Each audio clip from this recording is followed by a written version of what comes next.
Item 2 is additions or deletions to the agenda. Seeing none, we'll move on.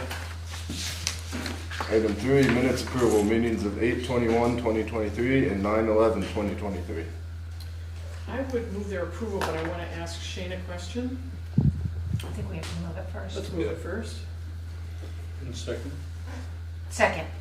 And then I have a question also. You go first. Okay. In the second set of minutes, which was the short meeting, and I forget what page that's on, but the vote about, Page? yeah, I'm trying to think. Let me just get to it. It's like the last page of the short select Maybe meeting. 18. Okay, page 18. Yeah, probably 18. The vote was 3-2, it's not 3-0. Am I right? Well, yeah. Yeah. Good catch. Yeah. You had me and Jim voting no, but Yes. he had me and Jim listed voting no, but he didn't vote 3-0. Yeah, it wasn't 3-0. So what is it corrected? 3-2. 3-2, okay, all right. And then I just had a clarification question, page 4 of 96. Just the motion that Tom made, just some clarification. The motion was that he moved to adjust Tina LeBeau's delinquent tax percentage from 3% to 5%, with the town retaining 3%. It just, for me, not attending the meeting, it read clunky. It almost sounds like Tina's getting 2% less than, based on how it reads. So it's my understanding that the collection is 8%, the town retains 3%, so Tina is increased to 5%. Yeah. So maybe just to word it so, 8. Well, that was the motion. Okay, well, can we adjust that or just make it more clear? You can add a sentence that says, as a result, The town gets 3, it's, Tina gets 5. I'll throw in a sentence there that clarifies it. That would be great, thank you very much. And a vote on the minutes. All in favor of approving the minutes As amended? as amended? Yep. Aye. Item 4 is select board pay orders. I move to approve the pay orders for payroll and accounts payable. Second. All those in favor? Aye. Aye. Item 5 is announcements and correspondence.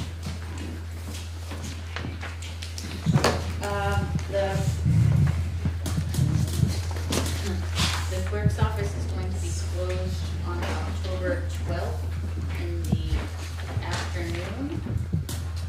And October 24th in the morning, we have some required elections trainings that we need to attend, and all 3 of us need to be there because we all need to know what we're required to do.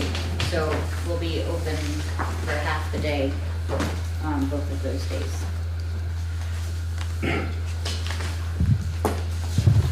I've got a couple things. One, the transfer station backhoe was sold for $16,700. Amazingly. Use Auctions International every single time they want to sell anything. Because they really seem to do it for us pretty nicely. Just amazing. Cobble Ridge Road Bridge repairs started last Wednesday. They poured concrete, I think, over the weekend.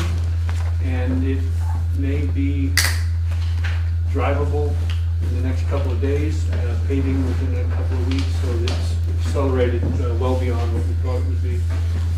Thanks to Wes Amidon for his work on that. Way ahead of schedule, which is great. Meeting packet, there are the following documents. There's a letter that I wrote to the Cobble Ridge Stone Hollow neighbors about the status of the repairs and access to the neighborhood.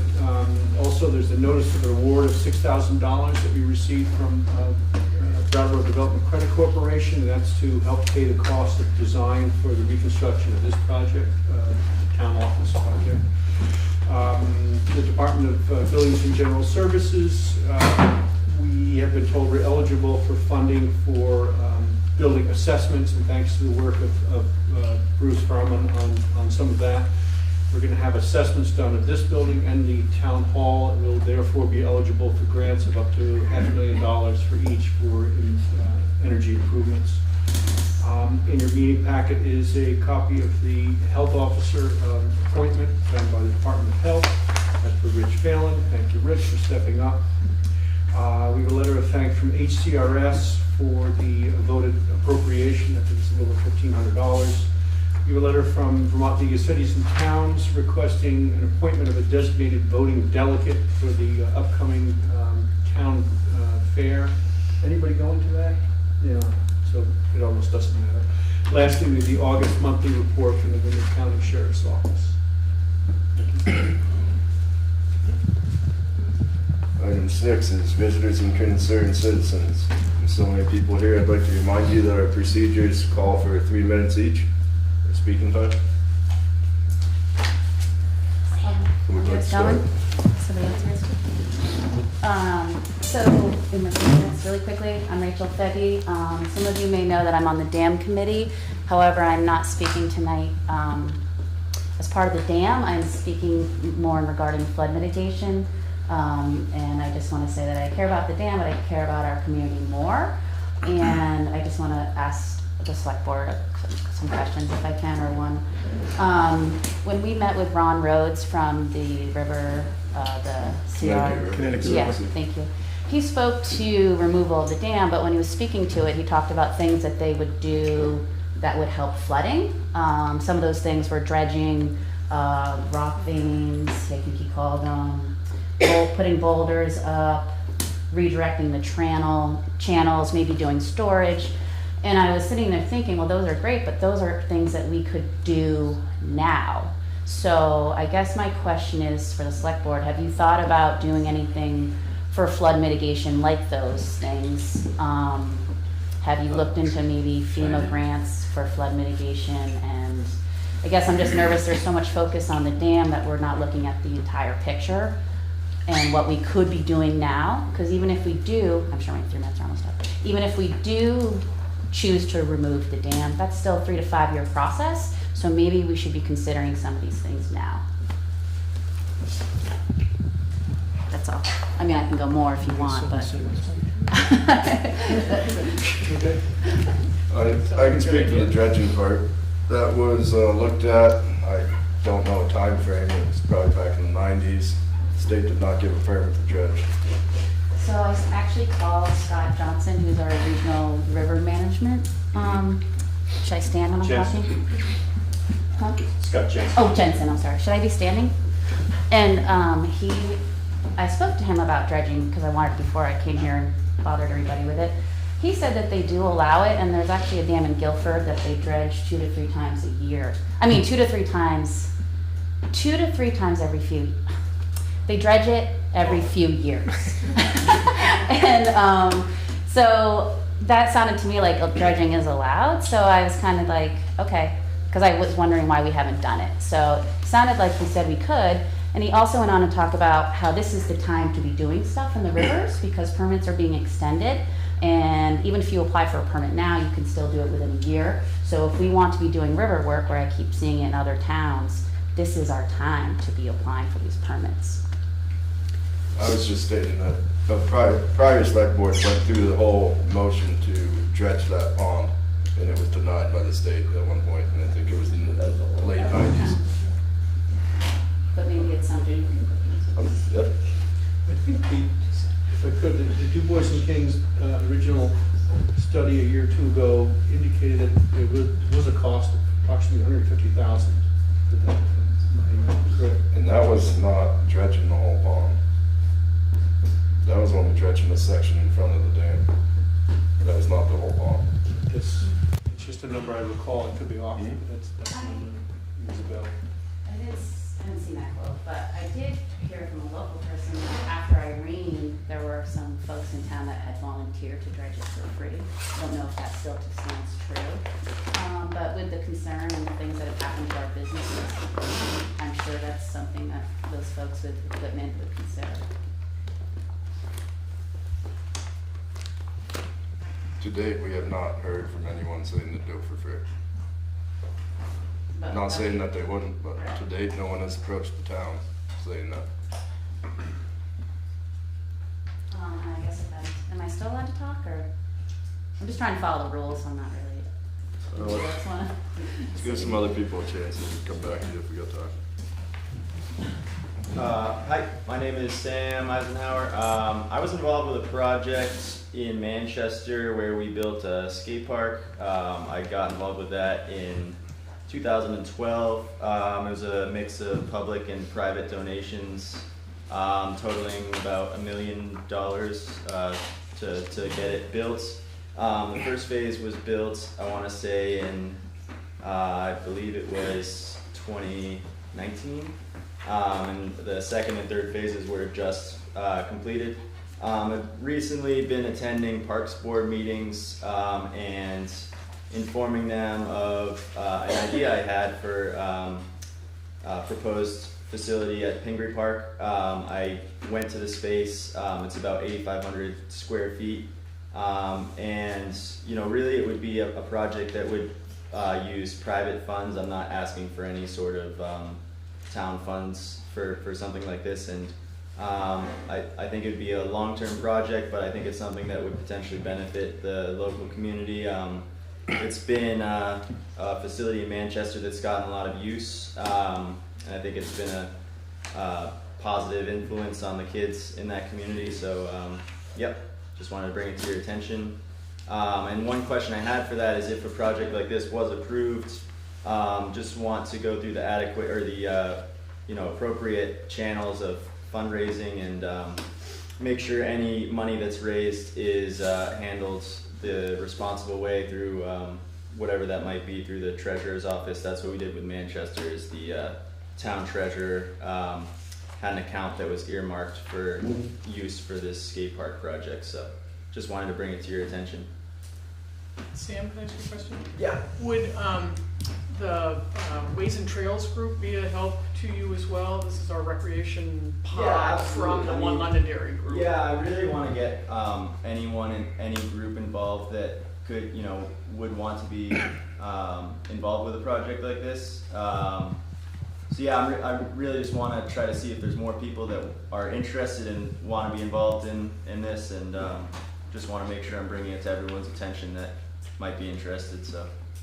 And they could also potentially use the community fund for Londonderry as a throughput for funds if you wanted to get it off the town books. I don't know what the town's feeling is, but yeah. Yeah, I just wanted to make sure that anyone that needed to be aware of something like this was aware of it.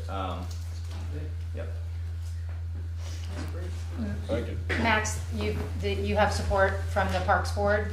Yeah. For the project so far? Last Great. week I attended a meeting and they made a motion to approve the project. So I'm working with a gentleman by the name of Jeff Burke. He has a house in Timber Ridge over in Wyndham. He runs a nonprofit called Plant a Park. It's a national 501c nonprofit, and they help towns and municipalities get designs for these facilities donated. And that really helps with this taking some of the costs off of the towns to start the fundraising process. And with the Manchester project, that really helped us, was getting an initial design donated by a company and using that for fundraising purposes. So, yeah. Great, Thank you. thank you. Thanks. That's great. Next. Has everyone signed in? No. Yeah, I'll leave it out here. Either way out. Senator, did you want to talk? My name is Senator Merrill. I have two buildings that were in the flood. I was here a year ago to ask what was happening with the floods to help control it, the high water. At that time, I was told it was a state, but the squeaky joint gets the oil, and if the town doesn't complain, the state isn't going to do anything. And between myself and my renters, we spent over $700,000 getting things back together, and we're not back together yet. And I'm losing two businesses because of it, and I've got one that hasn't been able to open up yet. So if we don't do anything, we won't have nothing for downtown before we get done.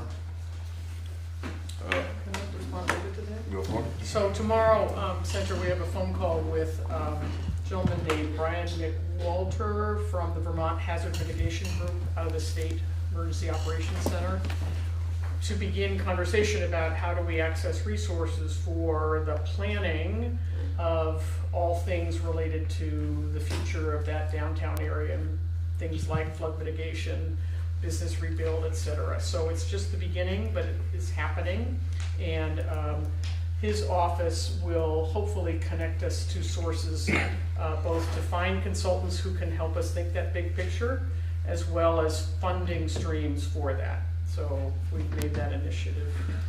I know other towns have done, or other states, I'm sorry, have done things with retention ponds to slow this overflow of water down. And there's areas right up by the rescue squad building that is just wetland that could store an awful lot of water quickly and let it out as the floods went down. And it may help a little bit. I'm not gonna take care of the whole town with one little area like that, but I think the whole Route 100 up there is places to do it. It's just getting access to do it so that we could do it. And Weston needs to be doing the same thing. South Londonderry's got areas down here that could be done to slow their problem down. The dam went out down here and it's still flooded just as bad with the dam out, so the dam really doesn't affect anything. Thank you for your concern, and I'm sorry again for your business losses. That was tremendous. This is going to be a slow process. I hope it's faster than the next storm that comes along, and it will hopefully look at everything from hydrology, as Tom so eloquently said at the last meeting or two, that this all started way up on Terrible Mountain up in Weston somewhere, so it all flows downhill, and we were just sort of taken along with it. So it's hydrology, it's business infrastructure, it's a lot of different moving pieces that we want to work on. Yeah, we had a meeting with the governor's cabinet here at the town hall might have been a month back now. And I recommended to all of them that what they need to do is have a mitigation specialist come in, start in Weston, and go to Jamaica, because everything that Weston does is going to affect us. Everything we do is going to affect Jamaica. How far that's going to go up the ladder, I don't know. And I've also talked to Becca Balin about this too, our congresswoman. Thanks.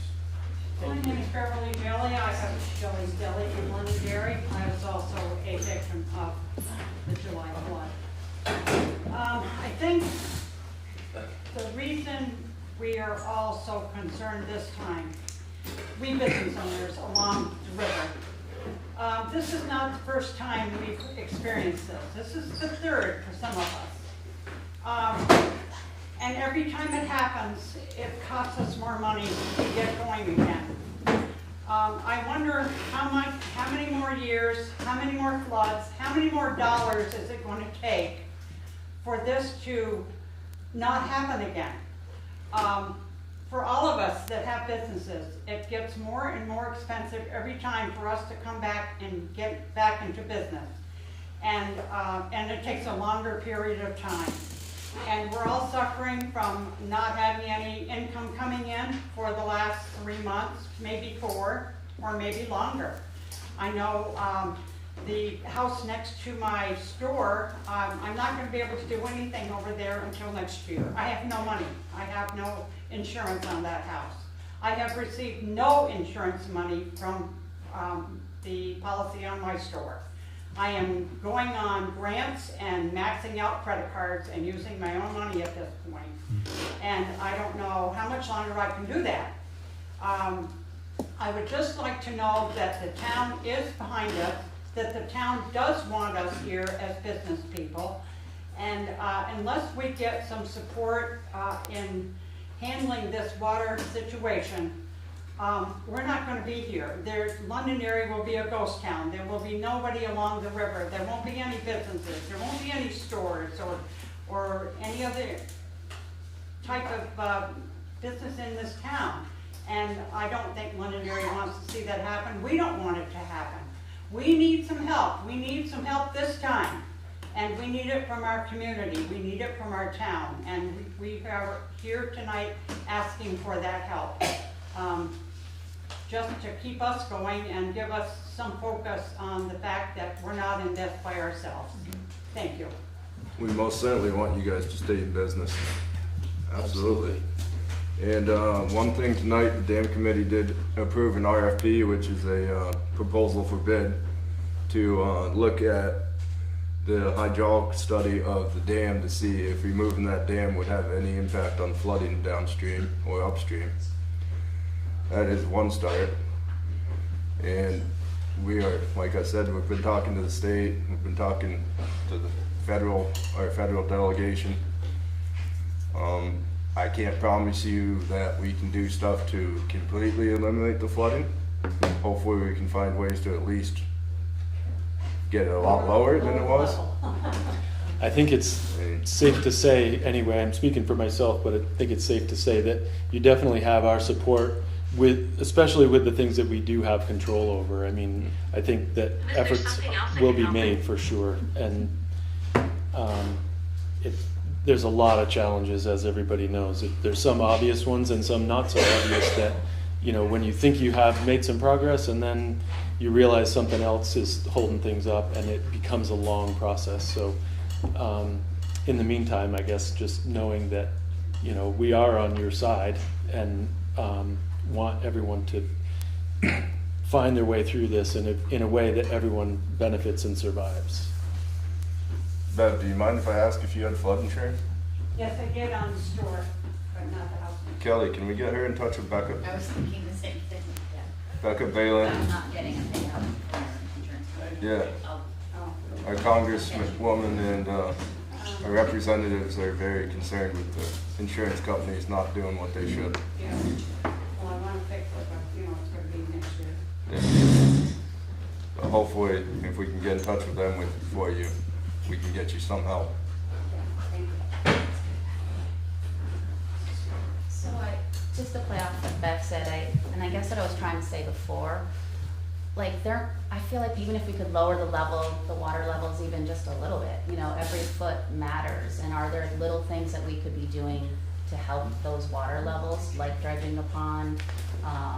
You know, in the D&K report, it talked about how the Utley Brook and the West River, when they meet, there's that natural dam that creates and it pushes the water back into your store and your businesses. And I talked to somebody and they were like, "What? You know, maybe you could just shift the channel and create a Y, and so they merge together, so you're not getting this back push." And so I'm just wondering, or could we, you know, like I see, just to keep going about it, but I keep seeing rocks being put on banks and rivers being dug out, and I'm just like, are there little things that we could do now to lower the levels?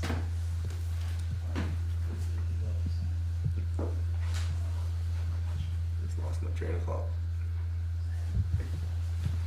I think one thing about the dredging piece of that, when we were talking with the Connecticut River Conservancy, their proposal, that dredging was part of the proposal to remove the dam. So like the funding for that was all lumped into that. I'd be curious to see if that piece is separated, if the funding is still there. I feel like that was one project, so I'm not sure that if you pick, that we could necessarily go back and get the pieces that we want without the whole thing. I'm not sure how that would work, but it seemed like the funding for that, it was like $400 and something thousand Yeah, I can't remember. total, but it was part of a larger project, so. Because that was like removal, but could we do dredging and maybe fix the floodgate in the meantime? Right, and I guess the part of that I was referring to was we might be able to, but it might not be funded in the same way. It would probably be on our, And we'd have to go through the permit process with the state to see if we can dredge. And like I said, the town has done that once before and was denied. But Utley Brook is something I was thinking about today myself. I know A&R at one of our dam meetings said they would never allow us to change the flow of that brook, but maybe now after the flood, if we contact them, maybe we'll get some better news, I don't know. Scott, whatever his last name is. Jensen. Scott Jensen. Jensen. He said you'd probably have to, on that particular thing, you'd have to do some sort of study to make sure you weren't affecting downstream. Oh yeah, there'd definitely be a lot of studies probably be There's- done for that. there's so many pieces that are involved in that too. If you, change the course of the Utley Brook, there's businesses on the other side of the river that would, you might help one person and not another, so there's a lot of investigation that has to be Yeah. part of that. When I was talking with the Kelly and them today about that, if we do this, it could change the flooding downstream, could flood the shopping center, or take out more of Route 100 down by Alexander's Bridge. I mean, it's all things that would have to be looked at. So, as far as to answer the questions of everyone who's here, what's preventing us from putting something out there to get some additional information? We're talking about the things over and over again, but there's gotta be bigger and greater information that's out there, particularly now. We're doing So is that some part of of that it. meeting that's taking place? It ought to be, yes, yeah. So in the conversation that you're going to have, you'll talk about any consideration for flood mitigation. Exactly. Yeah, that's what the meeting's for, flood mitigation. Great. And I was gonna mention this later in the agenda, but we've been asked by the state agency, Vermont Emergency Management to, assemble some people to meet with them to talk about the FEMA process. And they're looking anywhere between today and the 29th. They'd like to, I think I sent that Do you mean to, retrospectively how FEMA's been working, or going forward? Can you tell? to discuss your progress in the FEMA process, to see if there are ways the state can support you. So. Is this the one where the Vermont Emergency Management set us up with some organization? Yes, This they call it long-term? Guide House. Some, It's a, seems to be a facilitating entity. Yeah, I'm good. Yeah, what I can do is send this Whenever, out, yeah. maybe one or two board members can be there, so there's not a quorum. I could be there. Just wanna add something small but not small.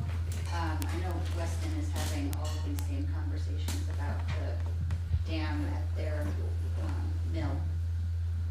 And thinking about either partial removal or removal of that as a way to help the flooding in their downtown, which will greatly impact the water that Londonderry sees.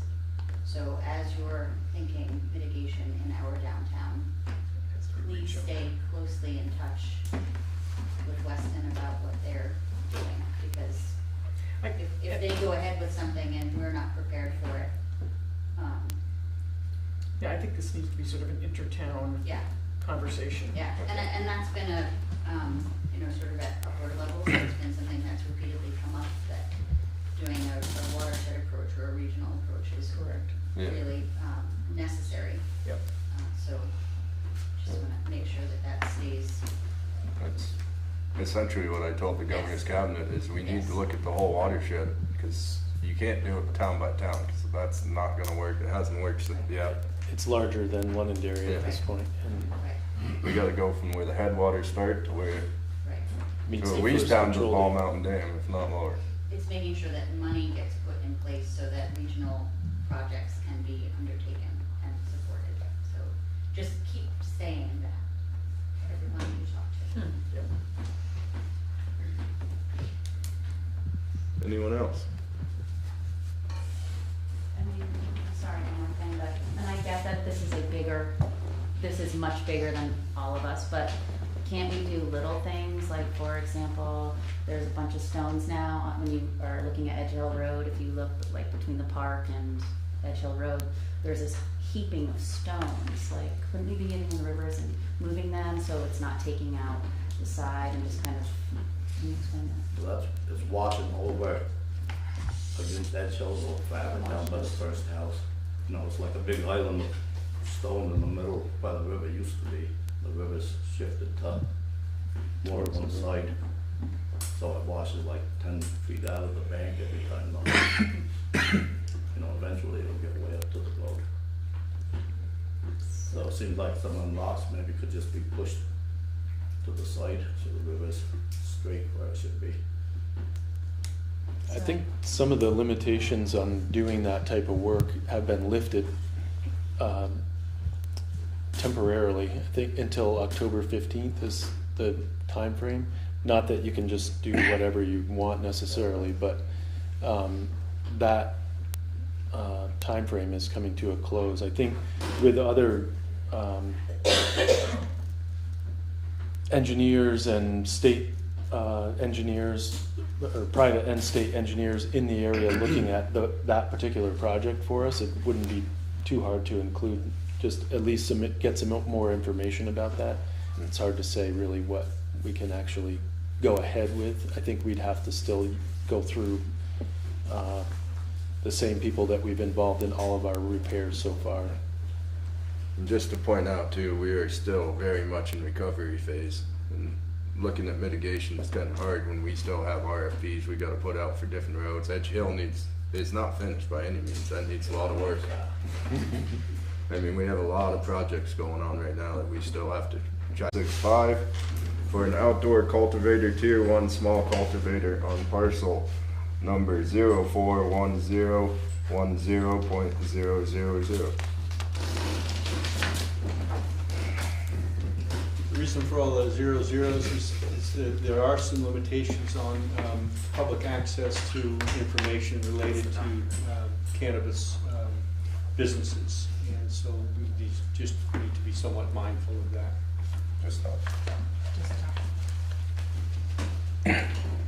Is this a grower or a seller or both? It's a grower. Cultivator. It's a cultivator grower. And I think, and they were approved, I guess, last year by the state, and this is a renewal, but last year we did not have a local cannabis control commission. I don't know that they're actually in business quite yet. Yes, Is this Right. you? Oh, there we go. Excellent. Nice to meet you.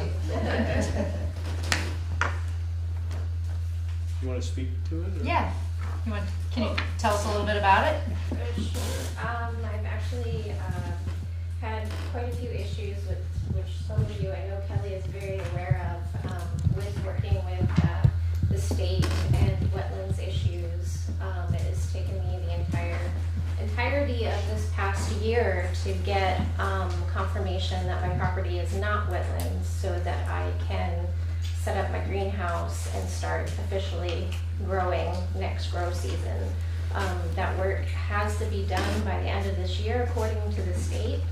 And if it doesn't happen, I have to go through the process, the delineation process all over again, and I will get trapped in this endless loop of red tape, as many of you are well aware of, dealing with all of this flooding, that working with the state can be very difficult when you're trying to move forward, even if you don't have wetlands, but somebody thinks you do.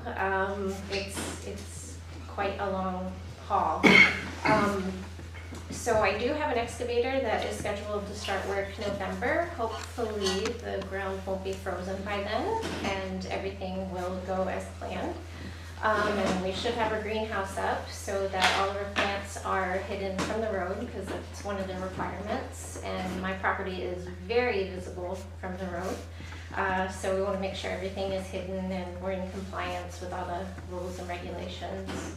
But yeah, we should, I've again been licensed since last year, but having one difficulty after another, it's been quite a challenge. It's also been a very large financial challenge because I've been paying for insurance and licensing and all the fees and soil and seeds and everything that goes along with it, including the greenhouse, but haven't been able to make any income yet.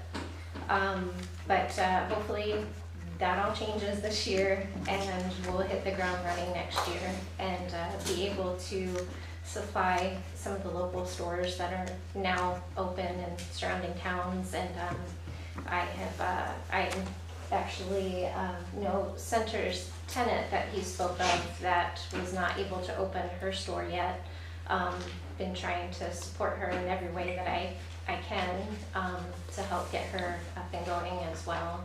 And I think it will definitely be beneficial to everyone in our community once we get some more stores open and businesses going. And I know I would like to have a paycheck next year so I can spend more in our community.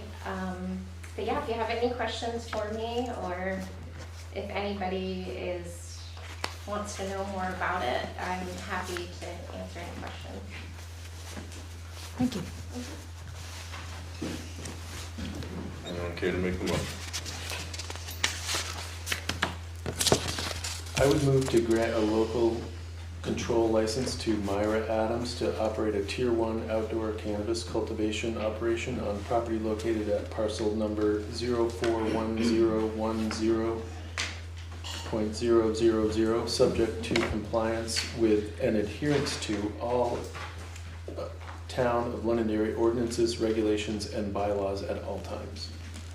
Second. All those in favor? Aye. Shane, do I sign that, or does everybody sign that? I think you just signed it. It's in the yellow folder.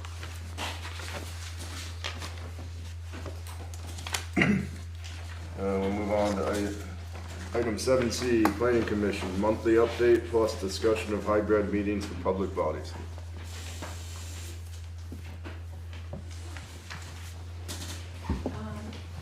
So I haven't been here for a while, so I have kind of a long list, but in light of the agenda, I'll try to push through. I'm gonna start with the bylaw.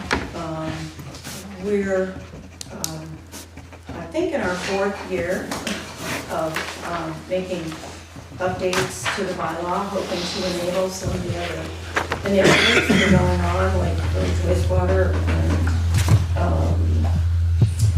South Londonderry Village and Main Street master plans. There has been one public hearing on the first version of the bylaw changes and updates. There were comments and revisions that were made, and further discussions. I think we're now on version 5. And we expect by the end of this month or early October that version 5 will be complete. We're waiting for some final, final tweaks from our consultant. And at that point, we'll have public hearing number 2 to review what the bylaw is at this point. And that will probably take place in October, mid to the end of October probably. The date has not yet been decided. At that point, we would then present the select board with the bylaw as it's written and help to plan for a public hearing at that level. And that could be as early as November, perhaps. I'd like to recognize that we've had a lot of assistance. We've had people come to meetings and make very constructive comments, have great questions that we needed to hear and think about. The Conservation Commission has been deeply involved with zoning administrator. The DRB has provided comments, so we feel we've done what we can to try to be very inclusive, and we welcome people still at any time to take a look and or just bring a question. The village wastewater project is also on our plate. The big news on that is that there will be a public presentation on October 17th at Floodbrook School. We will have special guests. It'll be in the evening. I think it's going to be in the cafeteria at this point because the gym floor is being redone. So this is the thing, the time, the opportunity for people who have questions, who have concerns, who have followed it and still don't understand why we're doing it, and people who think it's a great idea. We will have expert speakers. Julie Beth Heim is well known in Vermont for helping other small towns like ours get through this and make it work and come out on the other end whole after a long haul. She's excellent, and we're very happy to have her come along with Wyndham Regional Commission, and also our representative Emily Hackett from the Agency of Natural Resources, who's helping us through the ARPA process.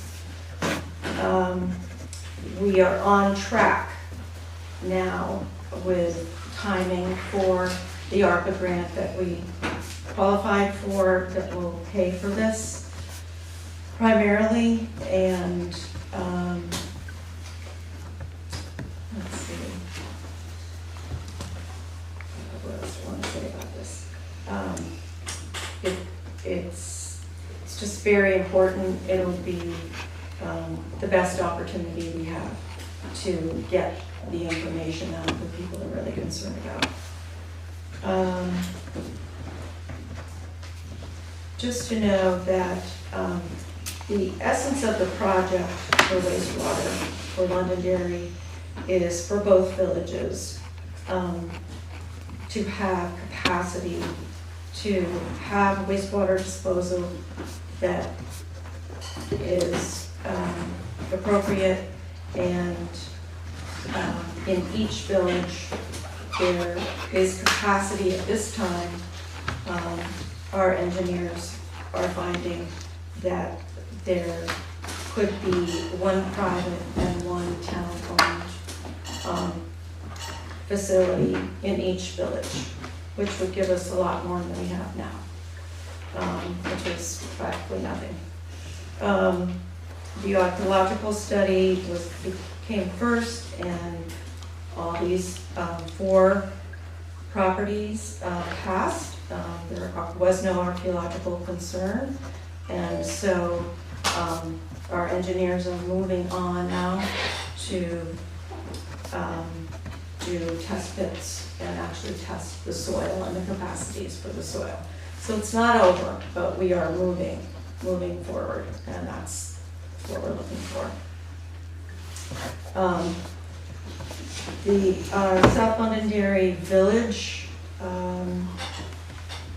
Main Street Master Plan grant is kicking off with our partners in Brattleboro, Stevens and Associates, the same team that led us through the North Village. We're excited for that. You remember a guy named Taylor who was part of that process, and some of the other people that we worked with are no longer with Stevens and Associates, but Taylor and Serenity will be our, right?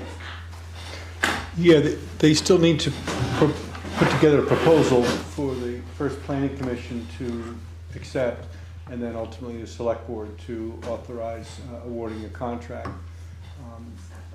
And similar to the first time around, we have a set dollar amount, and so they need to bid, to that. In other words, put together a scope of work that's going to come into that, underneath that dollar limit.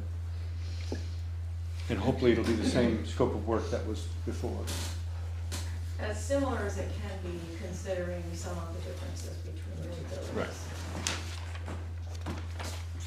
And through that, we'll also be looking for input, so stay tuned. The last thing I want to mention is the grant that the planning commission got to get some equipment to be able to hold hybrid meetings. And I just want to say that Heather Stevenson, who's on the planning commission, has done an amazing job with the technology that's required to get that going. Sorry. And It's pretty ready to roll. The planning commission meeting last week, we did a dry run, or a first run, whatever you want to call it, and came out pretty well. So we do understand at this point that we need, because we are appointed and not elected, the select board needs to sanction the equipment or the practice, I guess you would say, of having hybrid meetings and using what we have set up. So, And what I handed out as a separate handout was what I tried to print out, that didn't work out in the meeting packet, and that is information about just that, where in the FAQs from the Vermont League of Cities and Towns on hybrid, they recommend that for all appointed boards and committees that the select board authorize it if that's what they so choose to do.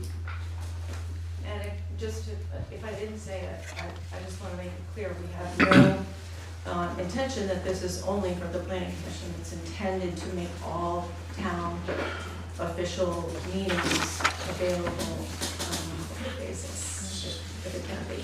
If we were supposed to approve this, you gotta come to us as the wastewater committee too. Sorry, say that again. If the select board has to approve hybrid meetings, you have to come to us as the wastewater committee as well. I was recommending just authorize all boards and committees, if that's what they prefer to do. Where- How long do we have to store the video? I don't know. If you keep the video, I presume you have to keep it for at least a year. At least. You know, but there have to be written minutes, Right, which so are, if it's a fully remote meeting, you have to keep the video for a year. And if it's a hybrid meeting, I don't think that there's that same spelled out time frame, but we can just create a town policy, and I would suggest that that just mirror the same retention schedule, which means that we have to come up with a process for storing those meetings and a place to store those meetings, which I wouldn't recommend being on our current server, right, in the cloud or something, but that will eat up a lot of space. But, so that's just something to figure out as a part of the process. Another thing that I was thinking about that has to do with how all of this functions, some of which is my own particular issue with using my own personal Zoom account to host meetings, which I prefer not to do. And I don't feel the need to pay out of pocket for a Zoom account that I'm using for work when there's no financial investment from the organization that I'm doing the work for to provide that. And I think many of the people who are using hybrid or fully remote meetings are not using a town account, and I think it would be better if there was a way for the town to provide Zoom accounts for each of the entities that might need them. I think from a security standpoint, that's better, and I just, And we would have access to the recordings. right. I think that that would make the whole process go more smoothly for everyone that has to participate, which I know is a financial commitment on the part of the town, but Can we get some numbers for the next budget cycle so that we could yeah, I be don't sure we know what the Why cost is, not, but I but- think it's a valuable yeah, point. everyone's volunteering to do all of the work that's required, and, some people have Zoom accounts for other purposes in their Yeah, I life, don't- and that's, great if you have that, and, but if not, it can Do we be not a small use, amount. I'm not sure what it's called, but Google Workspace, and can use Teams as a. He's not Yeah. a paid professional, that helps. It's only Tina for the small stuff. What's that? So it's only you for the small stuff. Yeah. but it's not so small. Right. Go ahead. I'm just, No, I get I it. wanna make sure that this doesn't fall on Tina, that's all. Does this give the planning, does this authorization in front of us under 7C start the ball rolling? I think it does, but it's entirely up to you guys. It's I had basically, one other comment. I did see that in here it does say you don't have to stop the meeting if people lose service, but I think just to be fair to everyone, you need to stop the meeting. I think it depends on who loses service. If Right. it's the individual Yeah. at their home and they lose service, that shouldn't hold up a meeting. But if it's the other people, if it's I think the board. If it's the if town. if the host loses service, Yeah. that's Like, one thing. yes. If someone who's attending loses service, that's not And that's necessarily gonna happen a lot. a reason to, Right. right. But if if the town is the host and the host loses service, Right, I think that Makes that's sense. a, Yep. you know, have to hit pause. full stop. Yeah. So why don't we work on that, Paul, so Yep. come and Happy talk to. with you. Yep. Maybe get a next meeting or so. In the meantime, we move this item. I don't think there's a reason to hold it up. Okay, so I move it. I move to authorize all public bodies to conduct their meetings in person via remote meeting software or a hybrid of both in person and with remote meeting software, provided that all provisions of the Vermont open meeting laws are followed at times. And it's up to their discretion if they want to do it, okay? That's my ad. but, Second. All those in favor? Aye. Aye. Tom, can I just have another little piece that I want to say at the end? Could I just clarify one thing, Sharon, just on this subject? Yeah. So it's safe to assume that in the agendas that are posted, it will state if the meeting will be hybrid, offered as a hybrid, or if it is an in-person meeting Yeah, It'll have to be a It has to be Has to have the link on on the it. agenda. Yeah. Correct. Yeah. Great. Right, Vermont League of Cities and Towns has a whole packet, depending on what kind of meeting you're wanting to do, they have a whole Right. meeting packet for you to do. Thank you. Great. Go ahead, Sharon. I just wanted to mention, I referred to several projects that the planning commission is involved in that are not the only ones. I didn't mention housing. The housing committee is hard at work. There's, flood mitigation work to be done. There's the dam project. There's a lot going on and a lot of people involved. And I just think that it's important to realize that we've got a lot on our plate, and these initiatives are all part of living in Londonderry. And what makes up our town and our village centers and our population and our community and public health and well-being. And it's really important for people to be listening and hoping also to be engaged as whether there's questions or comments or new great ideas.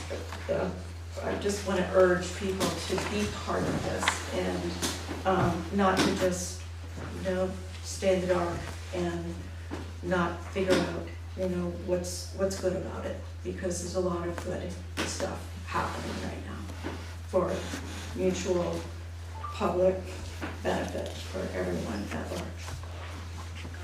Sharon, can I just sort of echo, and I don't want to take away any of your thunder, because that's an absolutely brilliant statement, but I had in my meeting reminders to say that same thing. We had talked about it when we were sort of walking around the town during the floods, was the importance of it's not public-private, but it's the nonprofit and it's the municipal initiatives working together, and how great a fabric that creates for our community and the number of people that are involved in it. So thank you for taking the lead on that, and I'm glad you brought that up.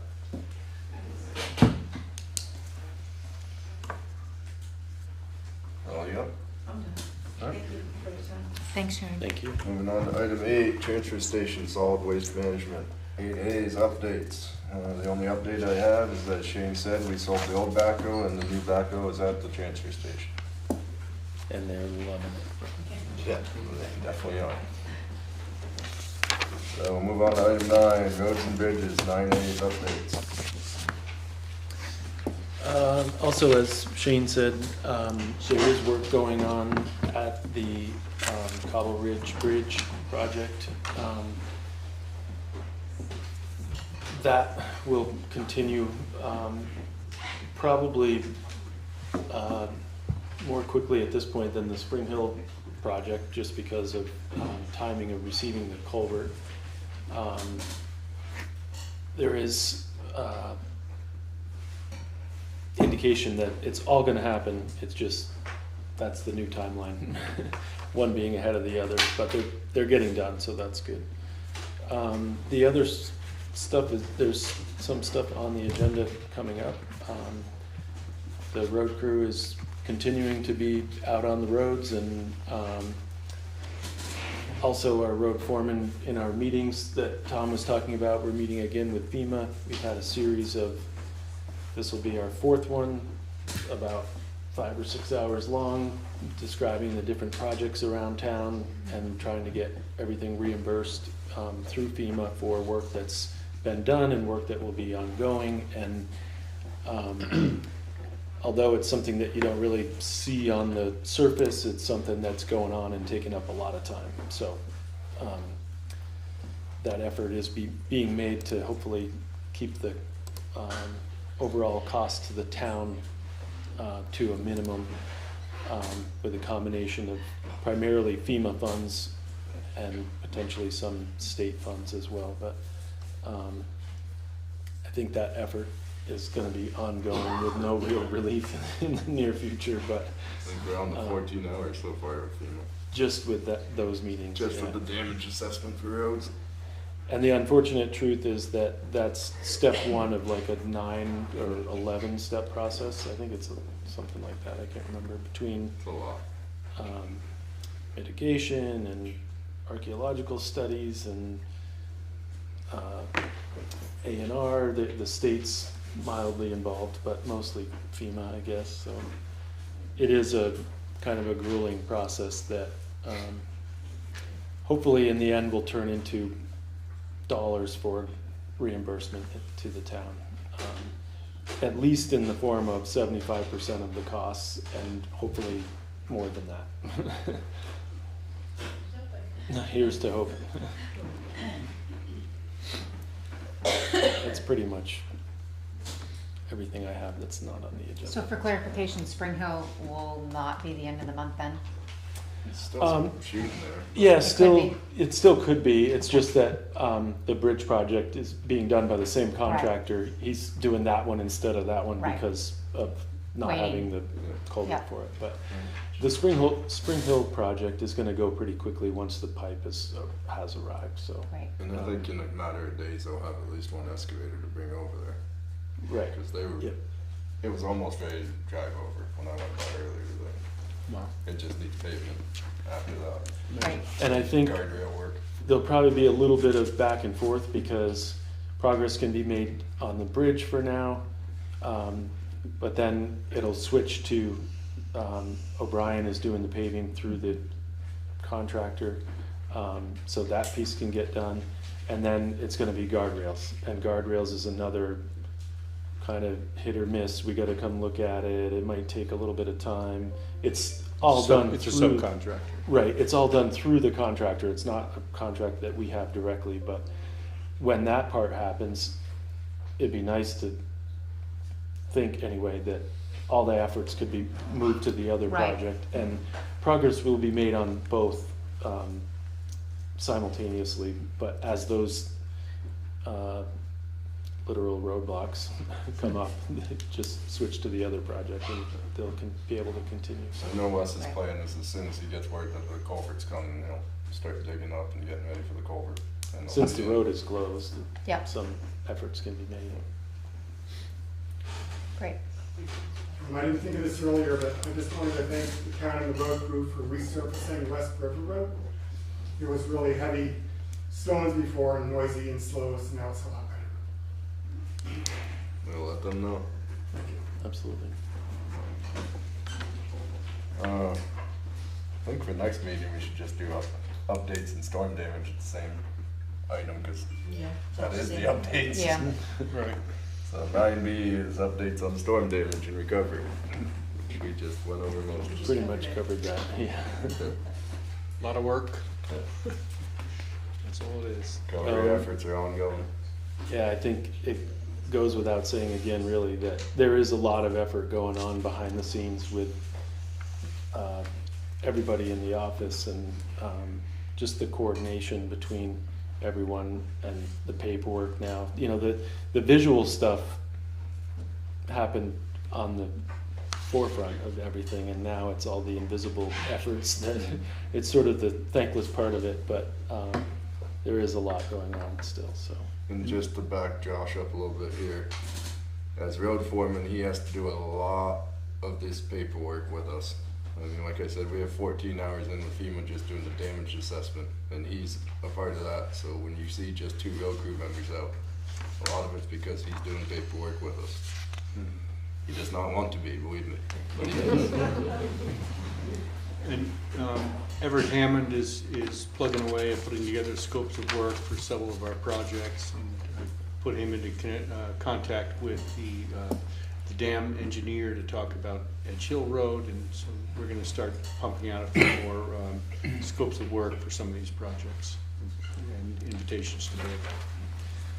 I think another notable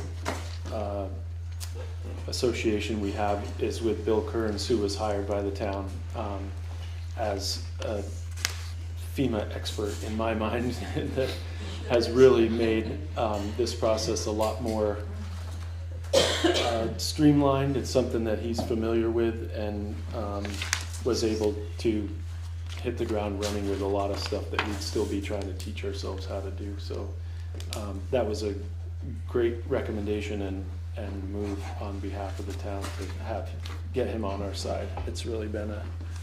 And his expenses are covered at 100% by FEMA, which is nice. And with his expertise, we are above and beyond most towns in the state as far as getting our storm damage and everything going. It was actually said in our last meeting that some of the other towns are mimicking the process that Londonderry is going through to be able to streamline their efforts as well, for, you know, in getting money for repairs and recovery. So that's a good feeling, even though it feels like it's kind of scary. Yeah. What other towns are going through. That's what I mean. It's great to know that we're recognized for that, but if this is a great version of it, then I'd hate to see what the bad versions are. But I agree with that. I can tell you what they look like. They look like a town clerk doing all of this work by themselves, who only works 2 or 3 days a week. which means it's not getting done. Oh, no, it's getting done. I mean, it's at a slow rate. But that's how it's getting done. Right. No, I think it was made pretty clear that we're, I don't want to say ahead of schedule, but we're definitely on the forefront we should be being looked at first, really, with a lot of our damages because of the fact that we're ready.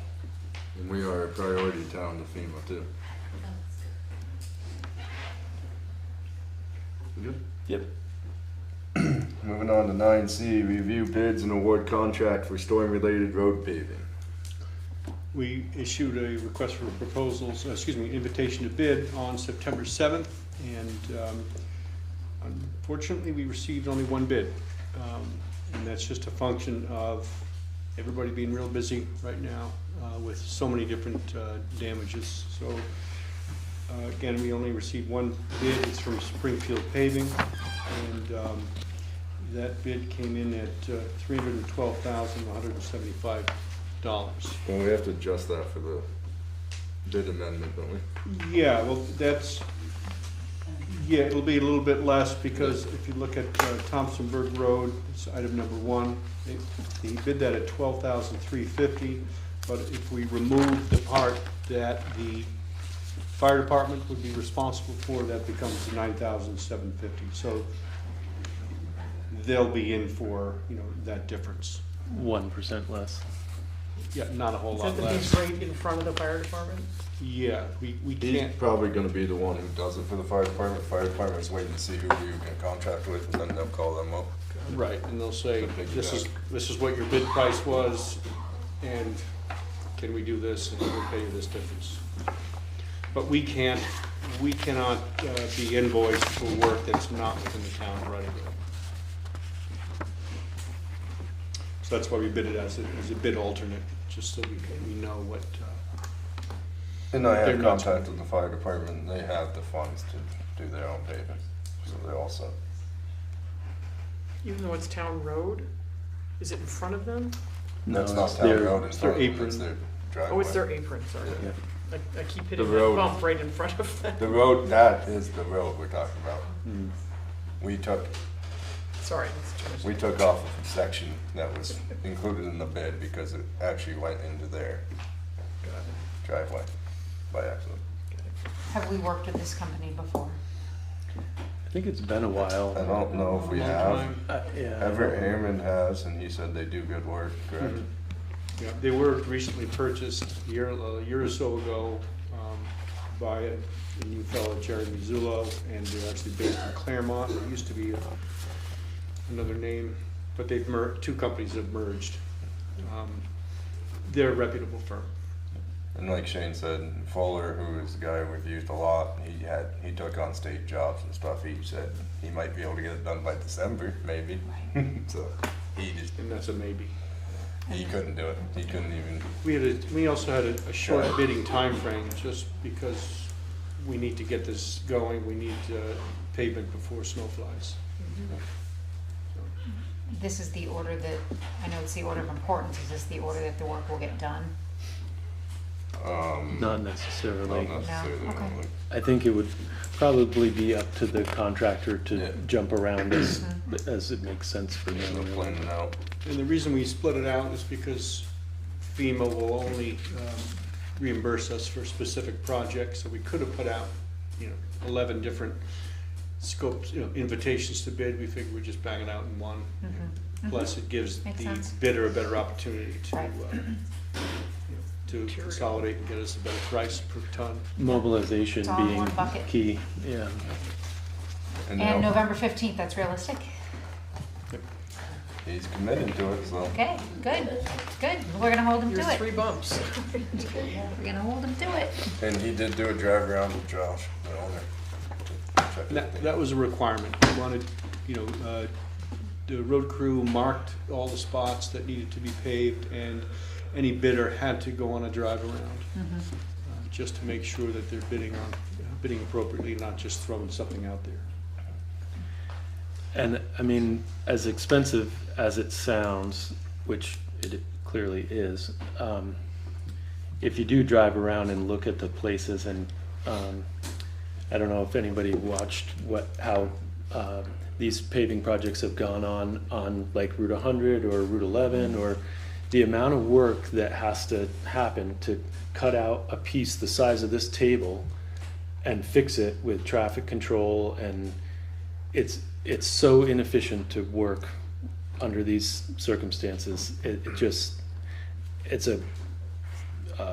It's almost cost prohibitive, but there's no real alternatives to, efficiency kind of goes out the window when you're literally faced with projects that are small and they're 100 yards apart, and so they have to pick up and move, and it just, I don't know, it's kind of a sickening number, really, but And like Josh said, or Taylor said, to do it right, you have to cut the pavement out so it fits their roller, and so they can get a nice even connection with the existing pavement. Otherwise, it'll just get torn up. So if you don't do it right, it's not gonna last. Sorry to say, I've seen some places where they haven't done it right. and there, some places in Londonderry too, on or on state highways, that it's like, oh boy, that's gonna be problematic in the wintertime, so. And some places would have done it twice because they paved it once and there was a big bump. Yeah. Come back. Well, and the idea is that this work will not be necessarily temporary work either. It's fixing the road to a standard that will last until it's scheduled to be paved entirely. So in places on Thompsonburg, it's the whole lane, and in places like Little Pond, it's just the culvert crossings, and there are gonna be bumps that are there, but it It'll be might, paved. they'll be paved, exactly. So, It'll be better than it is now. it's a little ugly, but it's sort of, you know, the only alternative is paving the entire road, which if it costs this much to do the patches, then you can only imagine. I mean, I think it's about $1 million a mile to do pavement properly, so. Did you have a question? Yeah, just, how long is the life expectancy of a paved road? It kind of depends on the condition of the road before you pave it. If you're talking about a full depth grind and then like sub base and top coat, 10 years. Like what these guys are gonna do is what I'm curious, this patch. Well, Pave or grade. patching that's a little bit hard to say too. Hopefully the results are good, but if the patch outlasts the rest of the pavement, it's still gonna be bumpy. You know, the surrounding pavement might be due to be repaved. So some of these patches, Little Pond Road, Langrove Road, well, those two examples, those are some of the next roads that that are scheduled to be paved. So the pavement around some of the patches is in terrible shape. But we won't, you know, once we get to it and go over the whole thing, it'll be done properly. But a full depth grind, I think, allows you to start, when you go back to do your paving again, if you keep up with it, you can do just shim and top coat. And we can do 3 or 4 times as much length of road if we keep up with it. When we have to do that full depth grind, it costs exponentially more. So falling behind on your paving schedule, it puts all these projects out of reach for something we can budget for. We're spending right now $240,000 a year, and we should be budgeting like $600,000. So we're working our way up to that, but we're so far behind now that our roads, many of them need $500,000, minimum repairs, and some of the projects are $1.5 million. I mean, think Mangrove was 1.2 or something. Mangrove Road, which is the first big paving project on our paving schedule. Yeah, we 2 years ago or so, we hired an engineer to put together a long-term paving capital plan, and it sets forth all the different projects going out 15 years or so, and has a costing schedule for each. So what we have been doing the past 2 years, and we will do for the next few years, is adding $40,000 each year to the amount that's set aside in a reserve fund for roads to catch up. But yeah, the first big project is Langrove Road in 2 years, and we've already got a grant for $175,000 of that. So we're digging away and trying to get these done little by little. so in like 20 years, we should be caught up. Okay. And then we can start over. And then we'll have to start all over again. Hopefully just doing shim coats though, mostly. Yeah. Alright, anyone can make the bid? I move to accept the bid from Springfield Paving, is that right? For storm-related road paving, and to authorize the town administrator to execute any documents necessary for the hiring of the contractor to provide the necessary services. Second. All those in favor? Aye. Alright, moving on to item 10, old business. 10A is discuss regulation on short-term rentals. In your meeting packet is the same draft ordinance we've had in since early July. And then also in there is a memo from Wilson Segali about some changes that he's recommending, and also a photograph of an advertisement for a short term.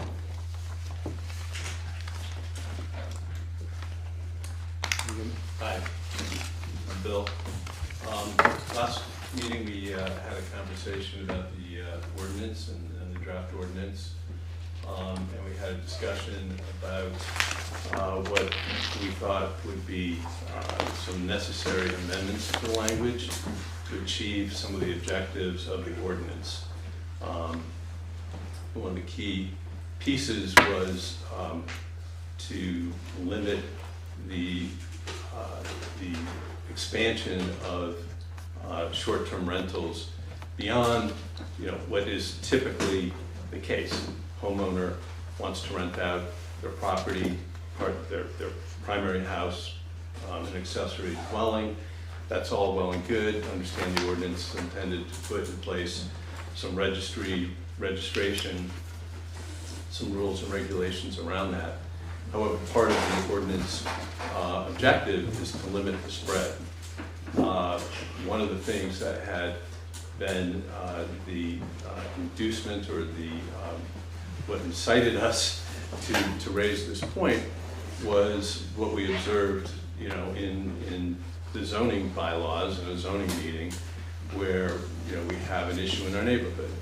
And, in the zoning bylaws and the way the zoning laws are applied, whatever individual permit is requested, as long as that permit is for one single family dwelling, one accessory dwelling, as long as the setbacks, lot coverage, lot size, water septic, all that fits, the zoning board feels compelled to provide an approval. So we have a situation where we have, a single owner has subdivided an existing property, has acquired 2 adjacent properties, and will have 10 units under that control for the purpose of short-term rentals. And, from a neighborhood standpoint, from a town standpoint, we don't think that's appropriate. So the language that, I'm not a lawyer, the language that I was proposing was taking a run at trying to put in place some limits on ownership. How many units is appropriate? And, I haven't had the time to survey all the other towns. We know Chester just recently passed a moratorium that goes into effect shortly, 6-month moratorium on any short-term rentals. Kind of an interesting enforcement question because they don't have a registry at this juncture or SPR approval process, although they have been working to find out and record who is offering their property as short-term rentals and then advise them this is coming down the pike. And again, there was an article in the Vermont Journal, and that article cited the Vermont Short-Term Rental Association, and it noted that the desire was to protect individual homeowners' rights, which they should be protected to rent their property, but to also limit the spread for investment purposes only of short-term rental farms, Airbnb farms, for example, as Jim mentioned. Mm-hmm. So, I actually have the exact language if you want me to read it. Do you? Sure. It's the Vermont Short-Term Rental Alliance, VISTRA, a lobbying group representing short-term rental owners in the state, had endorsed the notion of a waiting period after a home is sold before it may be rented as a short-term rental. It's intended to basically prevent real estate investors and businessmen from purchasing homes for the sole purpose of short-term rentals that they will never live in, and they will not participate in the community. So I think that's kind of what we're trying to limit. We think short-term rentals are great for people who have a home, want to rent it out, or a secondary home, but not to create a business out of it. So, just for clarification, that was a recommendation from this group. Do you know of any town that has accepted that into their ordinance? I have not yet. We haven't done an exhaustive search. This is just the Planning Commission chair was citing the Vermont Short-Term Rental Alliance. Their website has a lot of information on it. Yeah, so it's just, it goes to what Bill was saying, is that we're not opposed to it, we just don't want to create sort of a commercial, Airbnb farm in a rural neighborhood. yeah, we haven't seen specific ordinances, but I mean, across the country, we've seen there was a town in California, which is a fairly liberal state, but they were actually outright limiting the total number of short-term rentals in the town, right? And so you've seen people try to address that. Right. I think it was. That's a whole nother issue, which is if you have your whole town turned over in ownership and people are only owning a property and renting it out. I don't know how you really control that. I don't know if it's appropriate to limit the total number of short-term rentals in a community, although it would be desirable. But again, the issue here is strictly to say, you know, if I own a piece of property, I'm entitled to have a short-term rental on my primary and an accessory unit. But if I have, as an example, 10 acres and I subdivide it into 3, now I have 6. We don't think that's appropriate. It's interesting, and I hope, Tom, if you don't mind if I speak to this, this has sort of been a bee in my bonnet for a very long time. And I think the idea behind us getting an ordinance out there was simply that what gets measured gets done, and just to have an idea of what's actually happening in the community. Because we hear, you know, when we did the housing study, we got a number, and other folks thought that number was very low, and some people thought that number was very high. So we just don't really know how many there really are, and are they, you know, quote unquote farms, or are they LLCs? A lot of them are. Sure. Yes. Some of them are my neighbor who rents an apartment or a room. And what we can't forget is that this town and all the mountain towns, we have a history of seasonal rentals. We're in the ski business. Like, that's what this community is part of. But it's changed. It used to be somebody would rent for an entire season. They became part of the community. They became your neighbors. You actually looked forward to them coming back year after year after year. Now it's a revolving door. It's a different person, you know, almost every night, and there's no connections that are made. There's no stickiness. If I could comment on that, I mean, I think that trying to get a handle on how many people are doing short-term rentals in the community, et cetera, is a fairly big project. The issue that we also talked about was, you know, the zoning bylaws, for example. There's no limit to how many properties. Someone can go get serial permits, subdividing, acquiring properties, serial permits, and even on the face of it, you can understand that one person isn't going to live in 10 units, as an example. But there's nothing the zoning board feels they can do because, oh, well, it's 2 units, it's 10% lot coverage, it's X, Y, Z. Who are we to say no, right? And so that's why the ordinance, you know, as you guys are putting in place is so important. That's why the ownership piece of it is so important as well. Otherwise, it's not going to accomplish anything. It'll generate some registration fees, and it might make, you know, rental units safer if they have to pass state inspections, but it's not going to do anything for the town or the character of the town or housing. Hi. My name's Jane. I live almost across the road from Bill and his wife. And I think one of the things that makes our area so special is that it's beautiful and it's quiet. If you want to live in a quiet place, we can still do that here.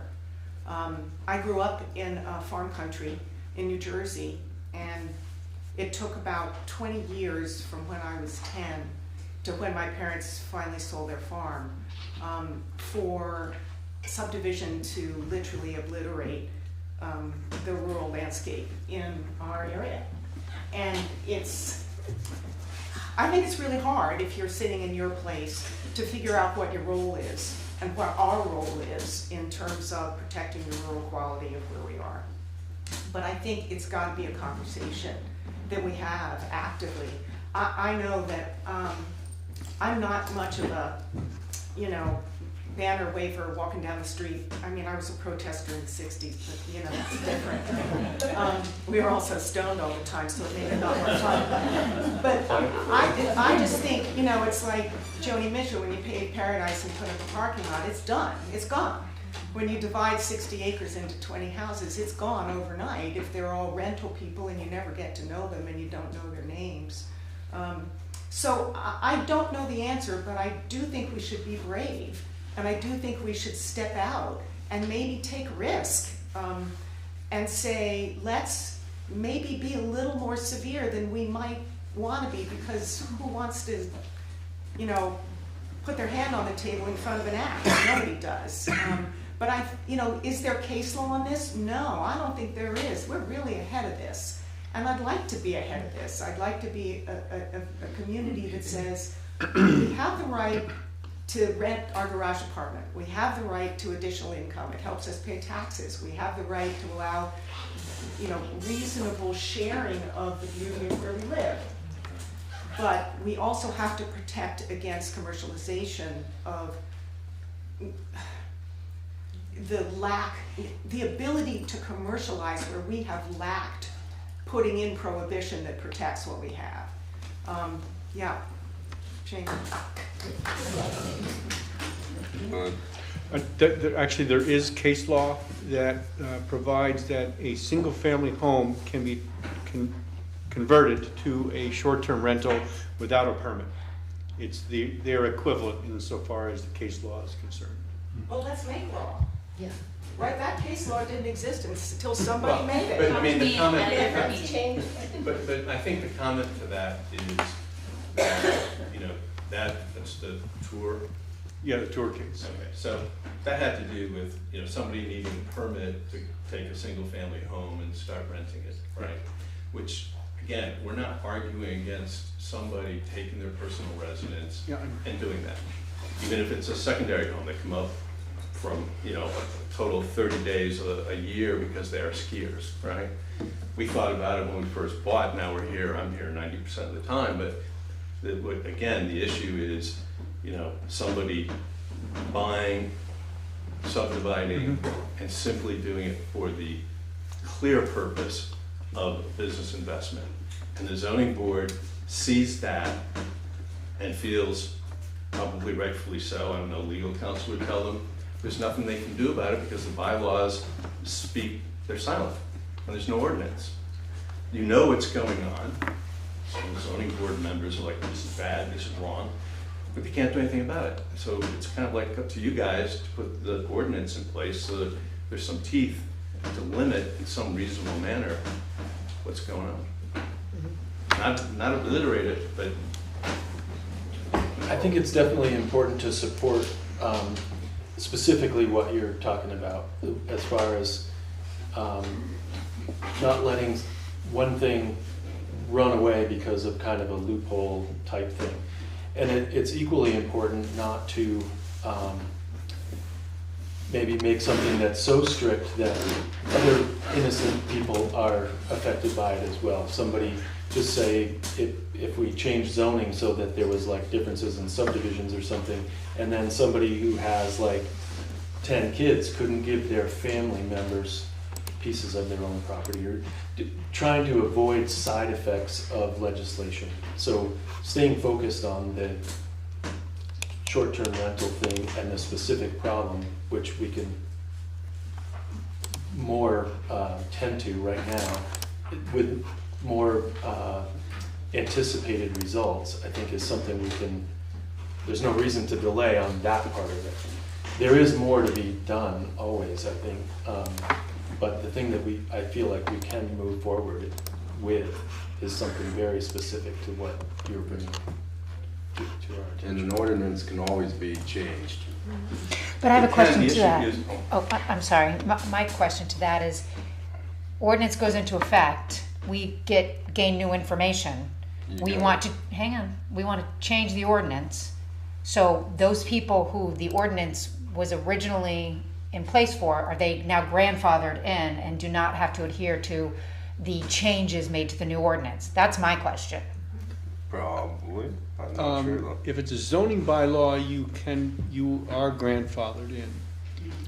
If it's an ordinance, a town ordinance, there is no grandfathering for ordinances. Okay. So they would start over as the new ordinance was adopted. Now, does that Okay. People mean, have to be in That would allow compliance us to with the still ordinance. learn and be able to be nimble and make changes, which getting your email reminded me that this is not a done document. I mean, it's evolving minute by minute, and that's intimidating to someone who wants to, you know, say, yes, let's get this in place, but knowing that they would not be grandfathered in makes me feel a little less scared. And there's also, if we don't get it in, then we don't have anything No, to work with. I understand that. I understand Yeah, that. because if there's nothing, then, you know, if I'm somebody and I see the ordinance comes out and there's no limitation, well, you know, I'm probably gonna go out, I'm gonna go as fast and as hard as I can until something says stop. And so then you've created a financial obligation, liability, et cetera. So I think clarity sooner rather than later is really important.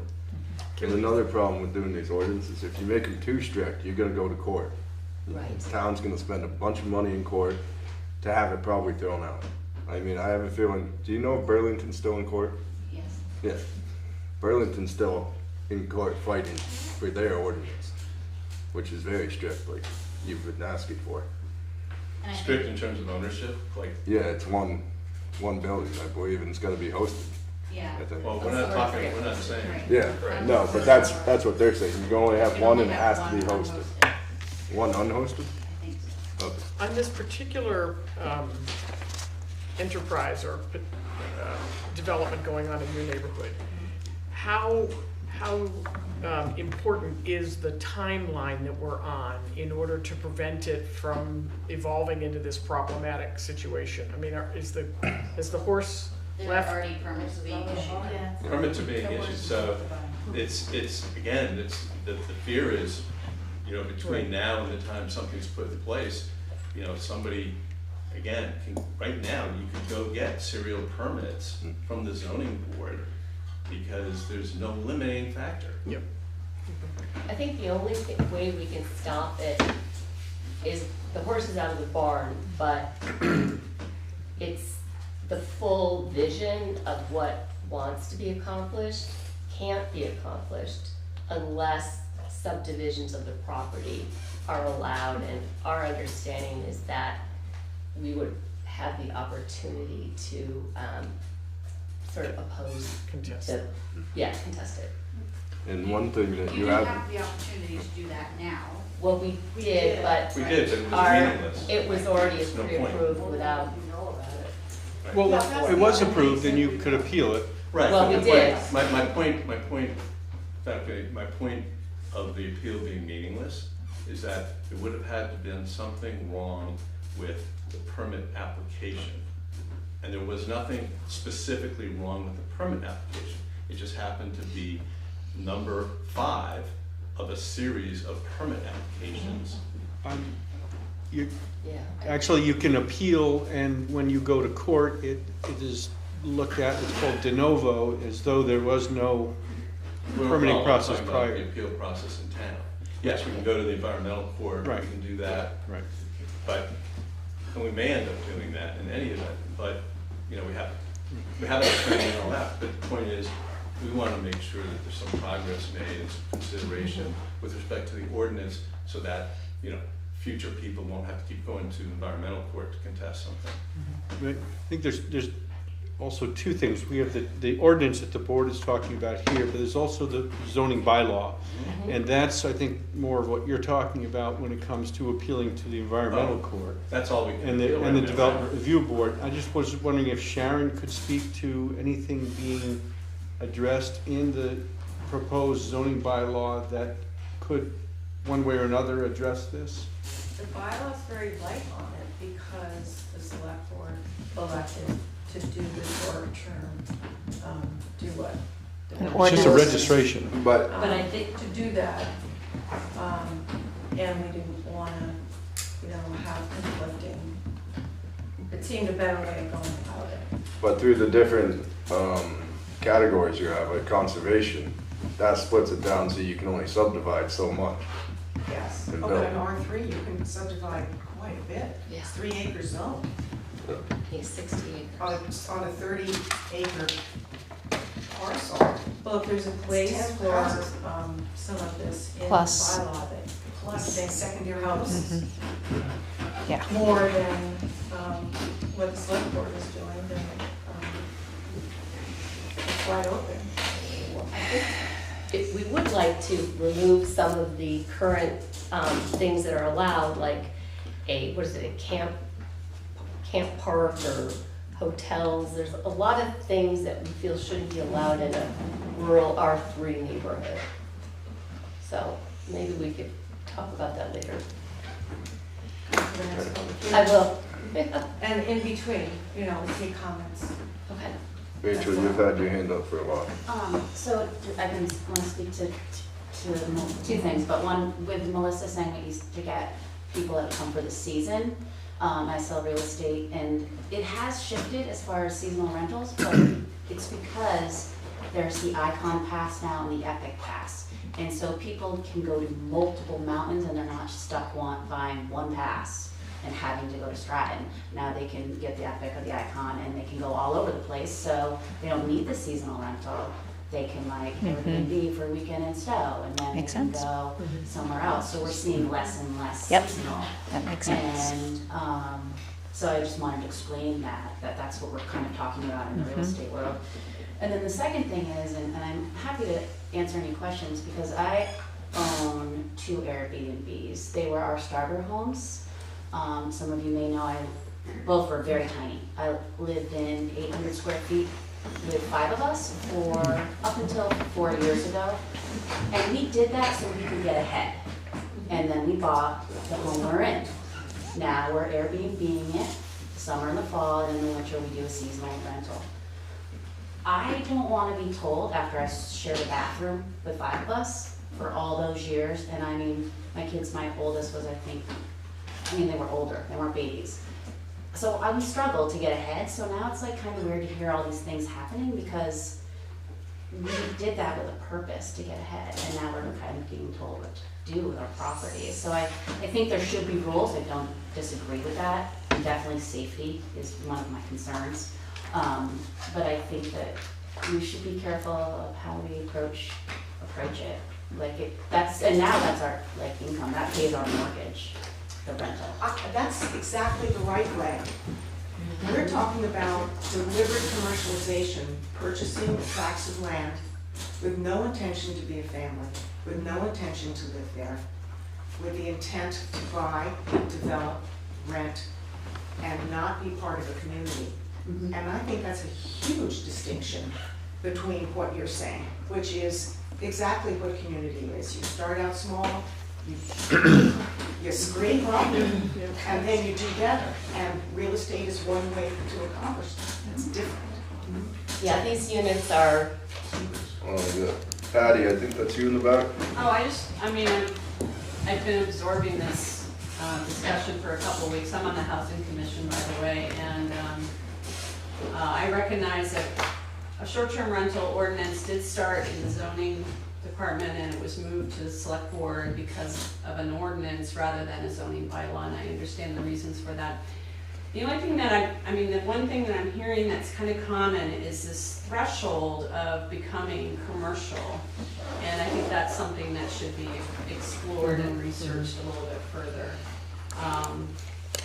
I would agree, a number of homes on Under Mountain Road that is 3-acre zoning, having that many units with an absentee or one person out of 9 units occupying it feels commercial to me, and that's not the area for that. And I recognize we don't have as many inns and hotels in the area, and so the balance is off, and there is a need for short-term lodging, but it needs to get researched and figured out shortly, so that it doesn't affect the residential areas, I think. I think actually very much piggybacking on what Patty was just saying, I think in the zoning is where you can address the use, whereas you can't do that in this ordinance. You can't say, we're going to deem this type of rental a commercial use and this a residential. But you could do that to an extent at the very least in the zoning bylaw. And what those thresholds are, I think would be a little tricky to figure out. And with any luck, the state will help with that eventually at some point. Making distinction between housed, unhoused, and commercially owned, because many of the properties that are now being developed for short-term rentals are now owned by LLCs and not by a human entity. Even though I guess federal law deems commercial entities human entities, but that's a whole other ball of wax. But I do think that there's a place for the zoning bylaw to help in the overall structure of how short-term rentals can happen in town, but I would not stop on the progress with the ordinance, because you have to start somewhere, and that's, working it into the bylaw, I think, is a larger conversation and will probably require some changes at the state law level to make that more clear. Melissa. So just two things. What would prevent us, though, from changing some of the definitions as far as defining operator, what we're referring to as an operator in our ordinance? What, first question. And then the second clarification is, even if the zoning gets changed, this particular property that we're speaking of would be grandfathered in, correct? Which is why I don't stop working on the ordinance. Right. Because So- the ordinance, someone would have to come into compliance with. I mean, we could change the zoning and he, the prime effect, he would still be checking the boxes because he did the things that were right, even though they don't really feel right. I presume the permits were for single-family homes? Yes. Do you know that? Yeah, so those can always be a single-family home, but now because of that tour case, it can be a short-term rental. It could always go back. And it's a dwelling, and it can have a dwelling, Right, it is Accessory dwelling, but an that's- accessory dwelling, so also, right. two. So the issue is not for any individual property to use, it's that point was made, which is true, which is one occupancy out of 10. So prima facie, that's commercial. So Myra, you have your hand up for a while. Yeah, I just want to say there's a question about the number of Airbnbs that were in the Londonderry area. If you go to the Airbnb website and you just type in the town without any filters, it said that there are over 1,000 places in Londonderry that are being rented to Airbnb. Yeah. So That that is means- you. Yeah. Yeah, some of those are in different towns as well, But though. some of those are in Windhall, Peru, Yeah. Jamaica, Yeah. and they lead outside of the town as well, but there are quite a few. There's a map that pops up and they're very concentrated, so. That's just Airbnb. The problem, VRBO. the problem is that you will never get an answer from any of these sites because they do not give out information at all. No, you Ever. would have to manually filter through it. Yeah. Back. Yeah, my name's Mark Rileyhouse, property owner, Mountains Road. I think, I believe probably a lot of people do, that someone has the right to do, within reason, something on their property. But I think kind of the crux here is, for lack of a better analogy, is when a hobby becomes a business. And renting out your apartment, your house, or even a second unit, whatever it is a hobby, and that's fine. All of a sudden, you're running a resort or a hotel with a number of units, and I think whether it's the ordinance or the bylaws, somehow I think that's where the definition needs to kind of zero in on, is when is a small little thing all of a sudden become a problem. Kelly, is there a way to differentiate commercial versus just anyone having a short-term rental in this state? I don't think there Not under is. state law at this point. Yeah, that's what I thought. So That's the problem. that's what I'm State saying, law that prohibits the it. state law needs to change in some way, shape, or form to be able to distinguish Yeah. between mostly housed and unhoused, but also commercially owned and operated. And if they're just saying, well, we're operating all of these as single-family dwellings, that sort of is the loophole that they can So, slip through right now. So Yeah, I'm asking this question because there are stuff in the state where we just can't do that.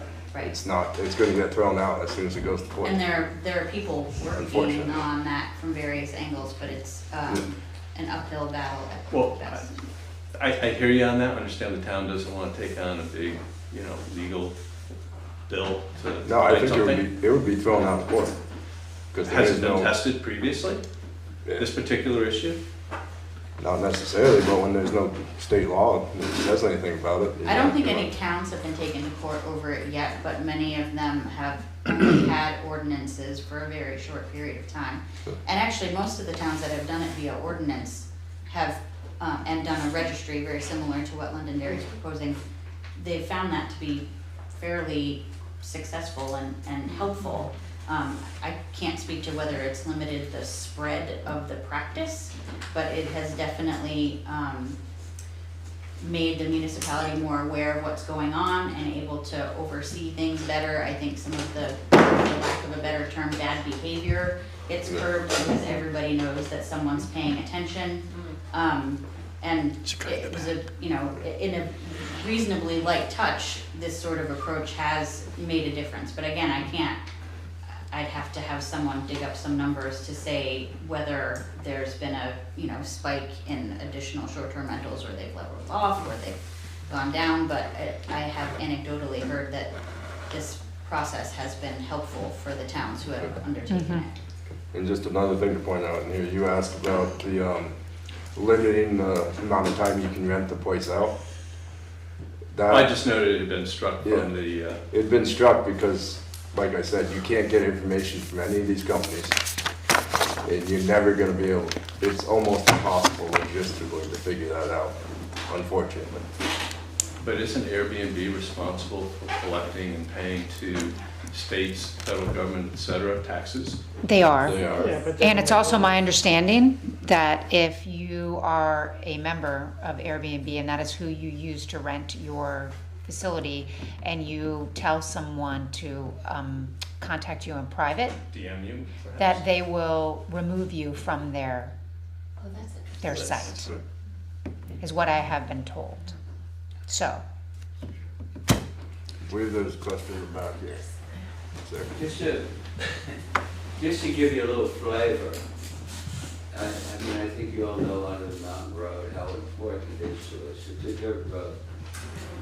Our house was Bowsing Loam's hunting camp while we picked that location as a hunting camp. When we first moved there 15 years ago, bears, deer, I mean moose, and it's slowly evolving, you know, as it gets more concentrated. We still see them. But this is the neighborhood that we all moved to for a reason. We kept it a dirt road for a reason. And if we bring in Airbnbs down there, put a road below us, it's gone. You've just wiped out what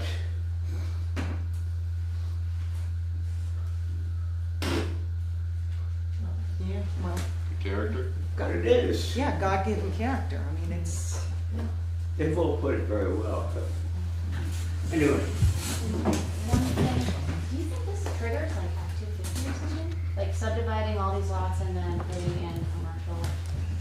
That's the thing, is that they're not deemed commercial. He's building that type of single family fetching. Yeah, state law, it's not deemed commercial. however, farms are defined as something that produces a product, grows something, butchers, feeds, seeds, harvests, or has horses. So it's So, Airbnb for it, not just a word for it. well, is it just a word for it? Yeah. That wasn't our word for it, it was. yeah. I mean, it's in his character definition of his property. So, just, I mean, it's just a thought. I like, Can I ask one question? And this is probably way off target, but I know other towns are struggling with the same issue we are, which is workforce housing. And it would be swell if there was a way to do a quid pro quo, such that if somebody built, I don't know, 2 units, that one of them was dedicated for seasonal workforce housing. I mean, I think I saw a resort out west saying that they would give people free tickets, free season tickets, if they housed one worker or something like that. And I thought, Incentive zoning. Yeah. pardon me? It's called incentive zoning. You do this, you get I that. thought, what a great thing, but I don't know that it belongs in this conversation. But it is a huge issue that short-term rentals are causing a problem with in some It's a cool cases, idea, if they but are. I don't think it solves for the. No, it construction doesn't permit. solve And the I don't think owners, it your fits our neighborhood. relative problem, I know it, yeah, I'm with you. These conversations have gone on many a times for a lot of our meetings. And we understand. Yeah, it's just like I said, you know, we got all excited about this, but it's literally happening tonight as we sit here. We're watching it happen in our neighborhood as we speak, and there's nothing preventing it from continuing to happen. And that's what concerns us deeply. Except art in action. I wouldn't put it that way. We need to get It's this. not an ordinance. easy issue. I know, I mean, in terms of There's passing no an ordinance. easy way to do it, unfortunately. Sharon, and then I think we're gonna have to move on. Yeah, just a quick To board thought, discussion. and maybe nothing to it, but if we have the zoning administrator and the DRB both granting permits for these and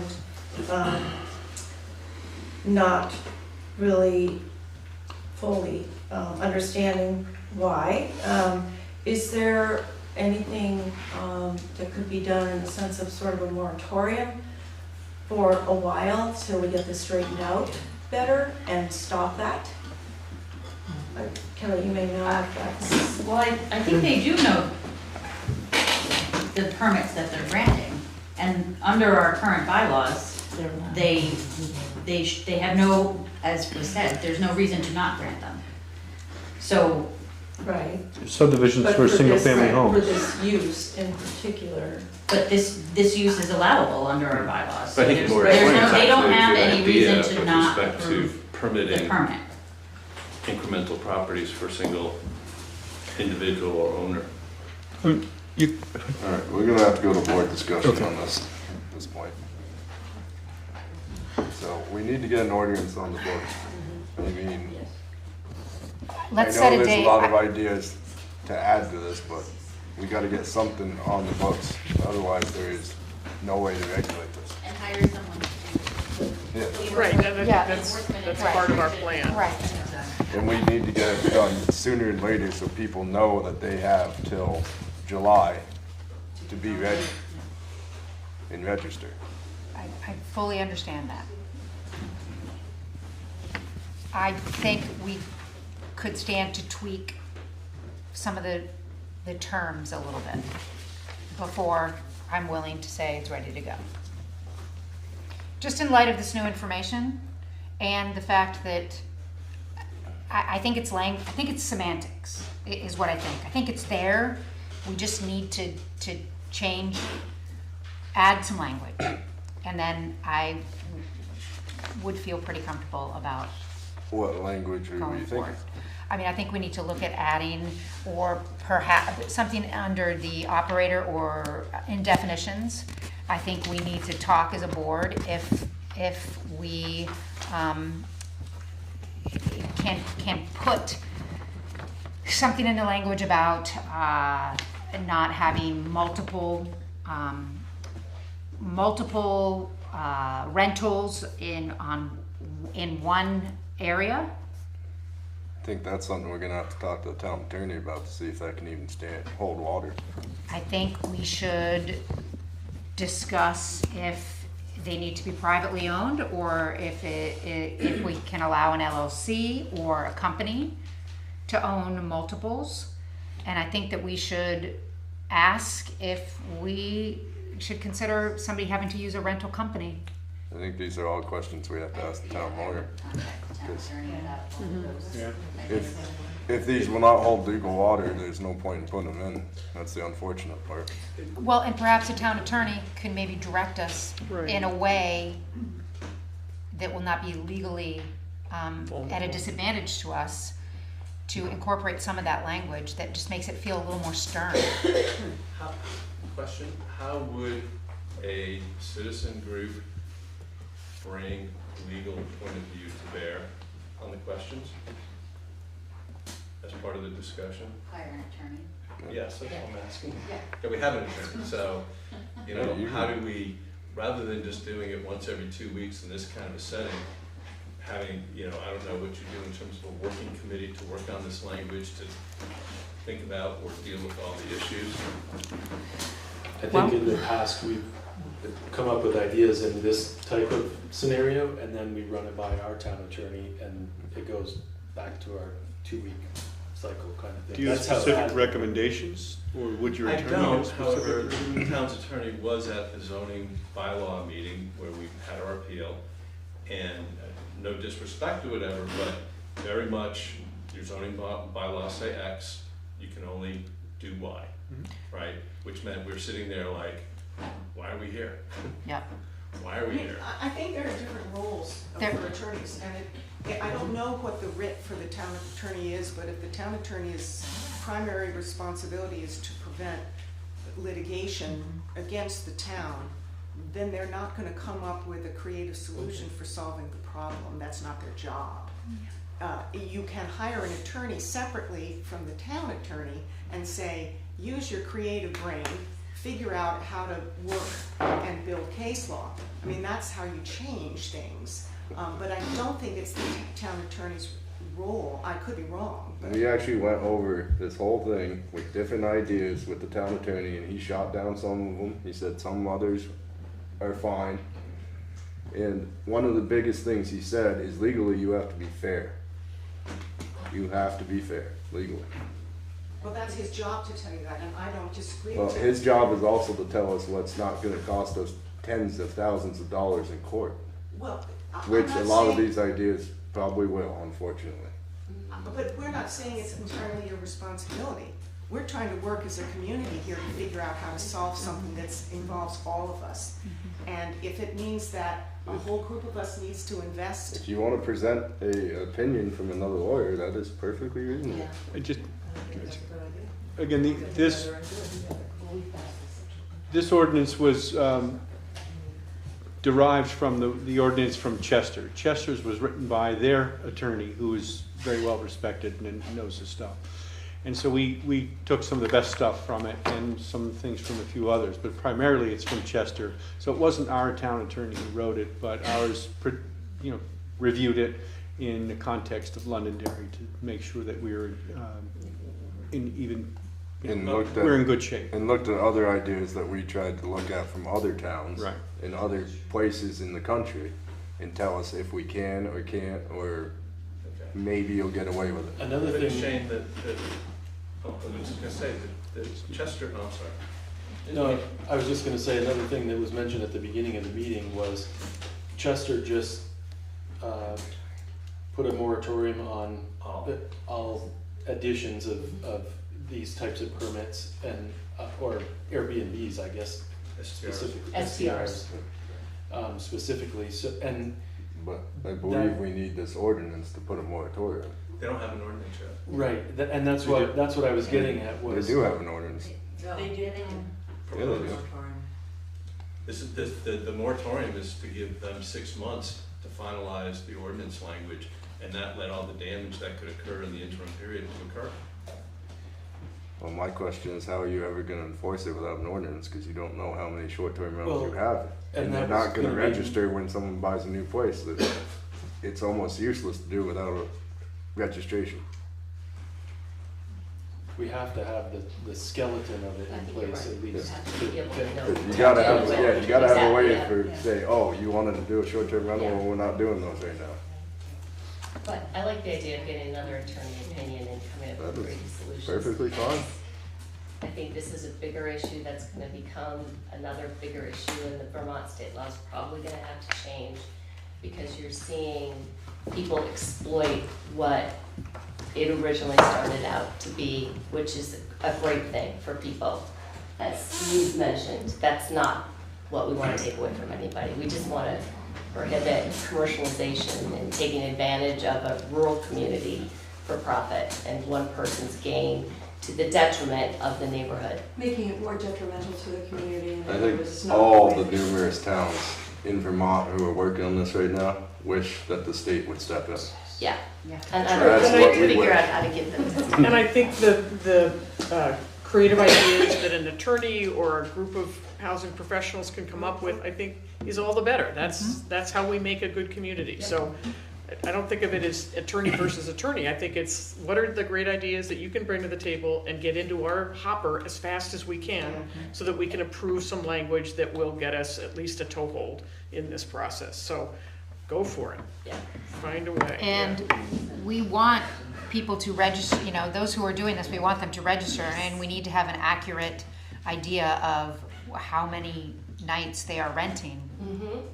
Is the town ever I don't going to think get we any could ever have profit an accurate from- number. of We won't have From the 100% accuracy, registration but we'll fee. have more. Just the registration. The registration fee is The just, registration. Well, we just approved the local option tax.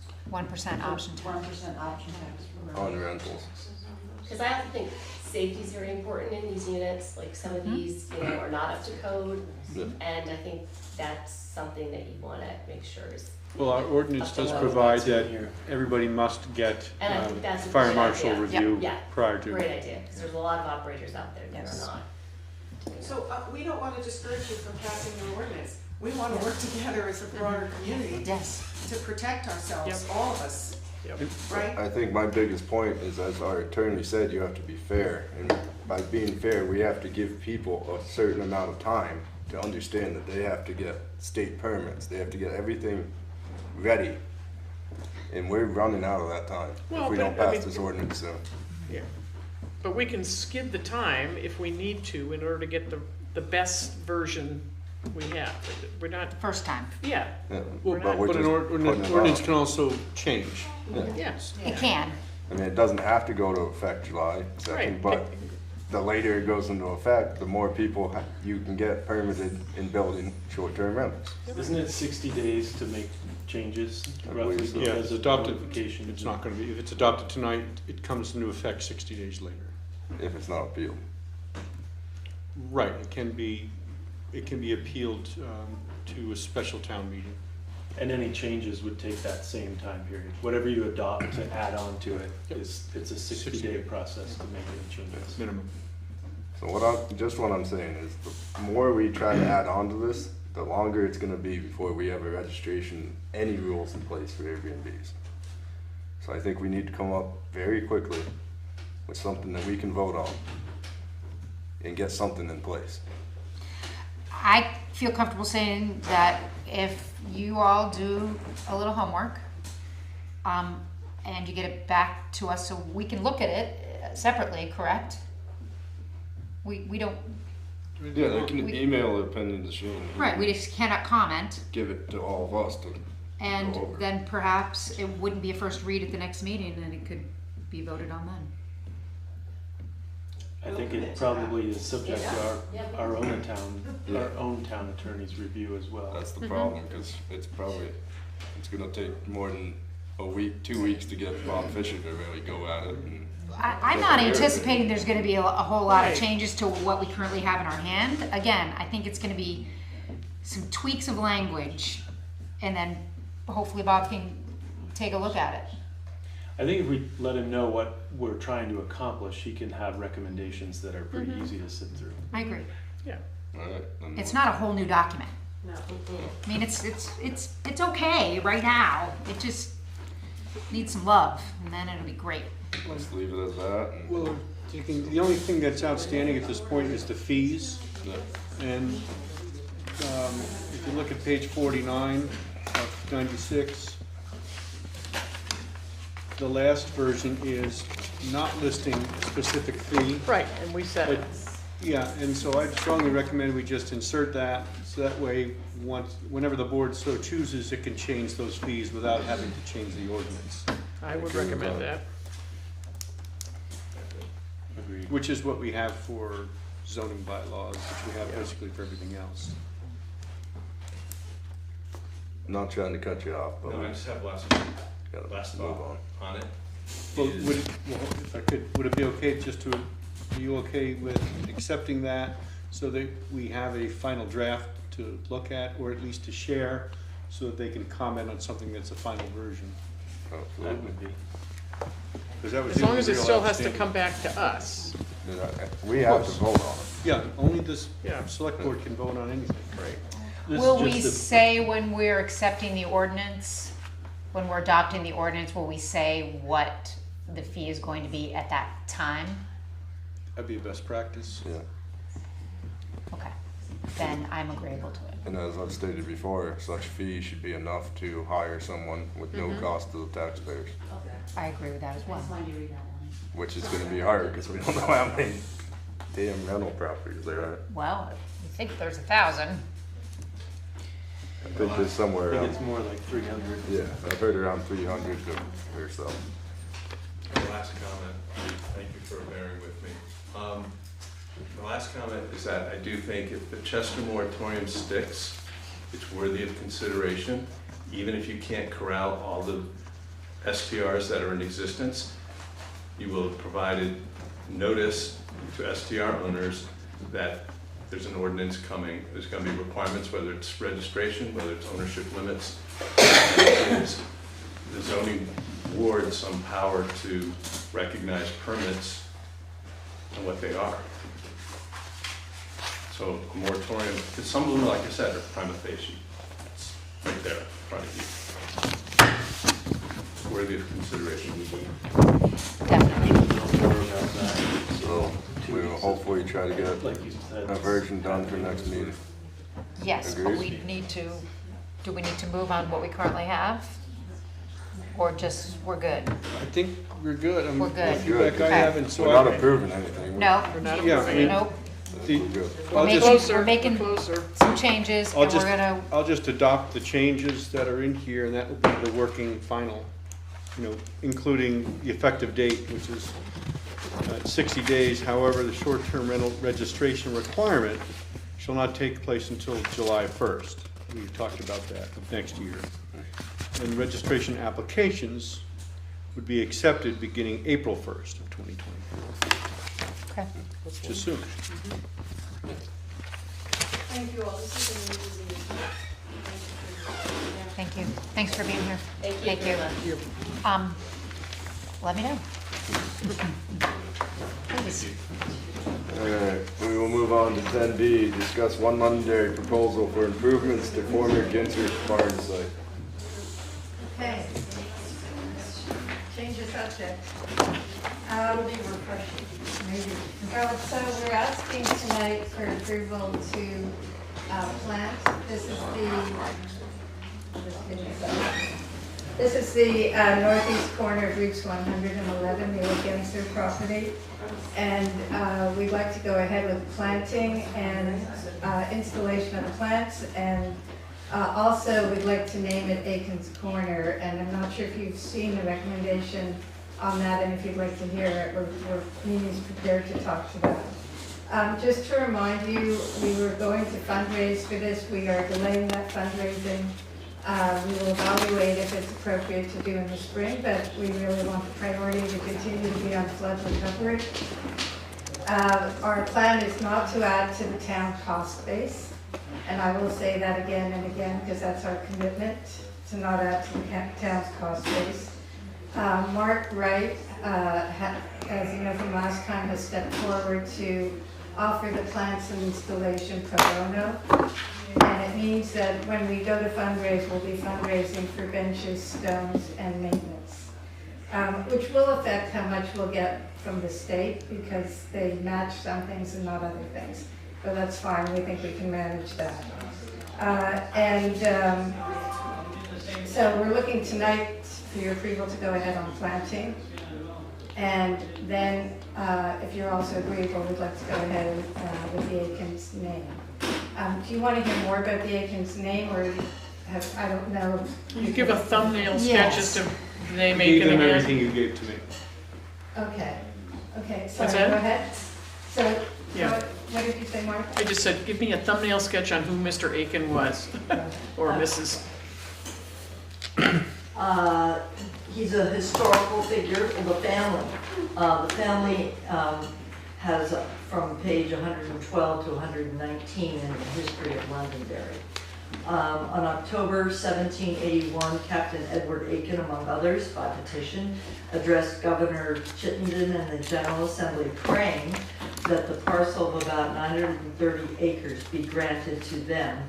It was called the Kent Grant.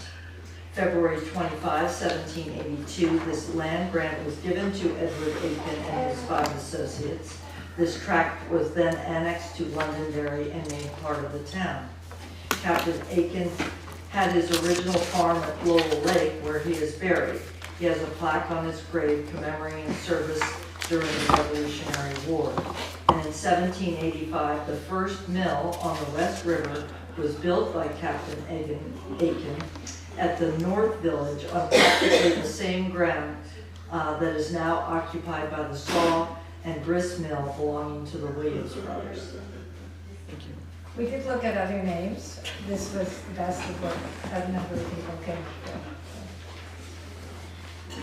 Kind of rolls off the tongue just well. It's nice to have a little name for it. So I don't know if you have other questions about the proposal, but we presented it a few times. I didn't think I'd go through it all again. I still have concerns about people crossing the road there. Someone's gonna get killed. I think traffic calming is part of the overall attempt for the Main Street work that Stevens and Associate put together, and hopefully any new work that we do for the town would address that, because we want this to be a pedestrian-friendly place, and the only way you can do that is to create structures and traffic calming and the like in order to have that happen. So I think this is a good first step. It's So a how very can- low impact. You need the traffic calming before you have people going across the road. So, And we can't put a stoplight there. no. Not do that, because you have to re-engineer every single road there is right there. And that's gonna cost millions. It is a challenging corner to figure out. and I mean, it's we've been dangerous taking enough with the risks farmer's on that. market.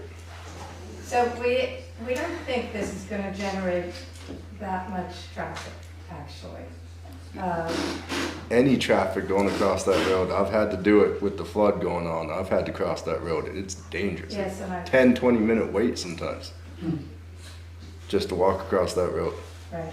But in our discussions with V-Trans, they've said you need to show us the traffic before we can look at calming. So there's a bit of a catch-22 here. And you need to, in order to have crosswalks, you have to have sidewalks. Yeah. Which, if we were really concerned about, I mean, not really concerned, but if there is a concern about pedestrian safety, we should consider doing a sidewalk feasibility study for one side of, and allow people to walk safely and then across. Just a thought. Tom? Yeah, Tom's point, how are these people gonna get there? We're really not a pedestrian community. They're gonna come with a vehicle. And that's gonna be parking, and that's gonna be, like Tom says, it's a very dangerous place to park and let little kids out of a car. So Who's gonna pay for the insurance for that? So we've looked at insurance and we've looked at it with Shane, and it does not change the town's liability insurance. It's not a playground park. We're planting, I don't know if you've seen the proposal, but we're planting a few trees and some perennials. We're making a green space a little prettier. We'd like to have a few benches. We're not planning on a lot. It's not a big capacity. It's taking a corner and making it look nice for when people come into town. Have you gotten approval from the state saying that you can Yes. put Yes. these monoliths and benches in? Yes, they have. And I should have mentioned that, I'm sorry, but the news since last time is that we have the permits that we need, so. Right. We also have a coffee shop going in across the street, Right. and we're not stopping that from happening, so that's gonna generate its own traffic, and I get it. So I think this is a nice I solution. think I mean, we could spend all day talking about what not to do. Why don't we just do it and then solve the problems when they come? I mean, I don't think that's irresponsible. I think maybe I'm a Pollyanna, but we have to make a move here, and they've gone through, they've jumped through all of their hoops, they've dotted all of their I's, they've crossed all of their T's. The approach here is to start with the planting, which I is have no not problem an with initial planting. approach. I think it actually is what Kelly, you thought would be, let's start with that. I think you can assess the impact of traffic. I have no problem that with the goes planting. But I don't think anybody should be crossing that road. And calming, guess what? That's on the state. You think they're gonna get that done anytime soon? I doubt it. Well, let's just work on the planting. we don't own right that now. road. Yeah, Can we let's just just vote get on to the the planting plantings. and then we can, I will approve the planning, but I will not approve it if it mentions the bench. okay, I will not vote to Okay. approve it. I'm gonna make the motion. Thank you. I move to name the former Genzer Barn property located at the northeast corner of Vermont routes 11 and 100, which is parcel number 102026.000 as Aikens Corner, and to authorize plantings on the property as proposed by One Londonderry, provided all such plantings shall be maintained by and at the cost of One Londonderry, and such plantings shall not at any time be allowed to grow in such a way as to negatively impact traffic safety in the area. Second. All those in favor? Aye. Aye. Thank you very much. Thank you guys. Great work. 10C is discuss Williams Dam. So, I guess Martha, you're the only one really at the meeting because you were at the dam meeting. He was at the meeting with FEMA. You're the only one who hasn't really heard this. Well, I read all the material. So, FEMA has told us since we have not maintained the dam, which we have not maintained in at least 22 years, that they will not cover any cost to repair the dam back to the way it was before the flood. And repairing it back to the way it was before the flood is putting some old concrete back, pushing it up and throwing some rubble in some holes. That's about all you can do for it to be back to where it was before. Possibly, we are getting some crazy emails that are very hard to decipher. They're written in FEMA, which I don't know if anyone speaks that. It's FEMA. Maybe they'll pay for a hydraulic study to tell us if removing the dam would lessen flooding at all. Maybe. We don't know. At one point they said they would, and they said they wouldn't.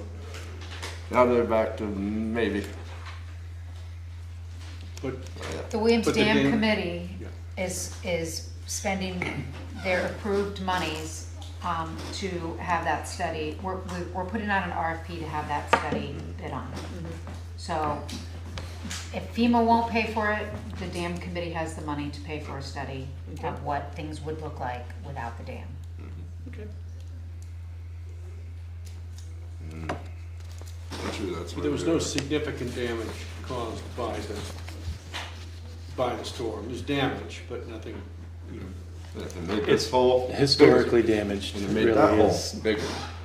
Yeah, what was bad got a little bit worse, but nothing where it's gonna But it fall. also sort of ripped out left and right sides. Yeah, right? it scoured out the sides. It caused other damage, but the damage to The the dam dam is- itself yeah. is kind of that separated. Right. Yeah. Page 6, that third Damage. paragraph from the bottom, it just says repairs to the concrete of the structure and low-level gate are recommended, but damage to these systems appears to be ongoing and not only caused by the recent flood event. And it also says the concrete's deteriorating from the bottom up, which is not a good thing. And it's also not really storm damage either, really. Well, some of it was. Some of it Well, I pushed mean- more rubble out of But the hole. deterioration is something that happens over time by definition, I would say. I have a question. There's been several studies. Is this the one that's proposed now? Is that going to cover other issues or something gonna find- different than what's already been Yeah, studied? it's covering a model of what the flooding would look like without the dam there to see if it would be less than it is now. And that hasn't been done prior. Not a extensive one, no. They're not gonna use just basic modeling, we're looking to look at historical evidence as well as what's in front of us, not just FEMA maps, and what we're looking to dig in a little bit deeper with that study. If that's helpful.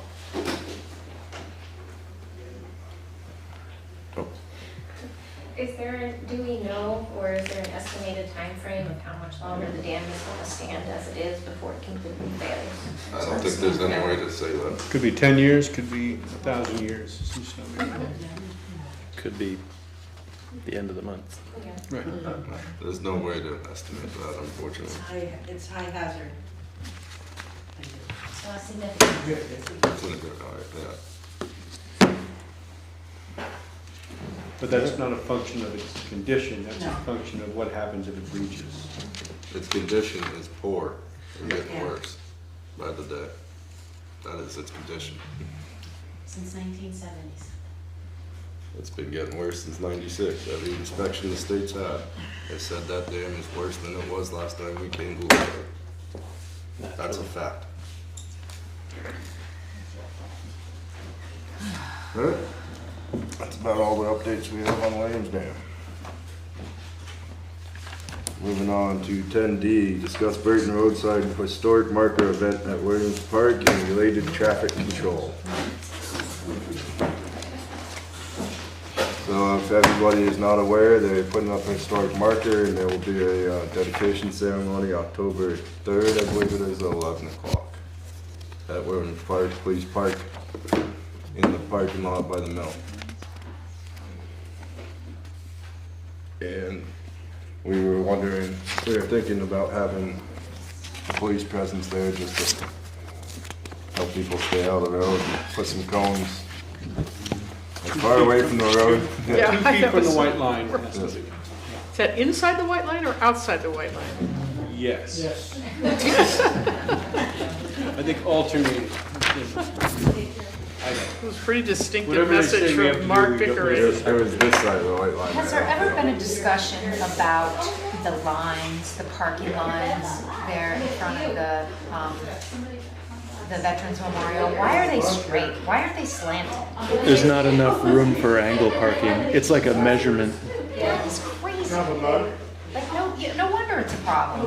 People have to back all the way along the entire road as opposed to, you know what I mean? I found that there was actually a permit for those, Cement. the cement blocks. Worked on that. Yeah, Weird. Paul worked on that? Yeah. those are there because Do I a like car that? rolled down in the farmer's market, right? It just, Really? it's so crazy, it's so crazy to me. And honestly, those parking spaces aren't big enough for modern cars because they stick They stick- out They into the stick middle out of the too road. far. Well, I think that's the confusion is that people see those cement things and they think, oh, I Like, I just gotta pull go in right ahead, here. The parking, I don't think is supposed to, it's not painted to be head-in parking. But that's the assumption. There used to be lines. It just got small. That's what I Actually, you get away with lesser vertical space if you actually do angled parking. Right? You don't need the full. Right, but I think there's only enough room to pull up parallel to the travel portion of the road, not pull in and back out. It Like, might be something, it might be worth looking into. Even if we lost a spot or two, if they were at a slant, it you- might be safer, I think you'd lose a lot of spots. I think. Well, I Might be mean, safer. especially if you tell them not to park on the bridge, because that's where they all park. Well, we need to put. Well, actually, every single car who parks on the edge of that road is illegally parked. Mark Pickering has already stated that you cannot park on the side of that road, period. Side of, on the bridge? On the bridge, anywhere along that road, you cannot park on the side of that road. Well, that means all the way downtown. That's not what, Mark Pickering said it was illegal to park on the side of that I road. I heard so. just the opposite of that. Somebody He sent sent an an email email out. on that. At As one long as point. we're outside the white line. Oh, it was for the farmer's market. She had said just the opposite of that, and that's the word she had gotten from Mark. As long as you're not, as long as your tires are not In the line of in traffic, in right? the email. past the edge line. Huh? Yeah. Maybe I read the email wrong, I guess. but- Drive by and see how many cars are Yeah. fully on the other side. Well, and to Tom's point, That's not what I'm talking about. I think that's the point, is that if they were parked the way they're supposed to, they're not in violation, but they, if you go there on a Saturday, the white line, you sticking can't out even all see the over white the line because it's place. got It's because cars they're all not over it. parking, their cars are parking themselves. And every car that's over that white line, if you get hit, it's your fault. Because your I don't car's in park the there. travel portion of that road, so you're the one that's gonna be paying the insurance claim, not the driver. I park and walk. So if anybody wants Saturday, a you'll new be car. able to have all the parking you want. Everybody will get through fair. That's true. That's true. That's true. So, Yes, I think it's appropriate to have some kind of police presence I do for too. the, And the question is whether or not it would be under the town's contract. This whole thing's gonna be under 2 hours, if not under an hour. For sure. I think it's I think it's appropriate, fine. I right? would say it's appropriate. All right, shall I move it? I Yes. move to allow the use of the town contract with the Wyndham County Sheriff's Office for traffic control for the historic sign dedication event scheduled for the morning of October 3rd, 2023 at Williams Park and Vermont Route 11, and authorize the town administrator or Parks Board to submit an access permit with the State of Vermont Agency of Transportation if necessary. Second. All those in favor? Aye. And can I just point out, we're getting a cop to look after people who are just sitting on the side of the road. This isn't even people crossing the road. Tom, you have a safety, you need to be the safety guy. There you go. You need to get a little vest.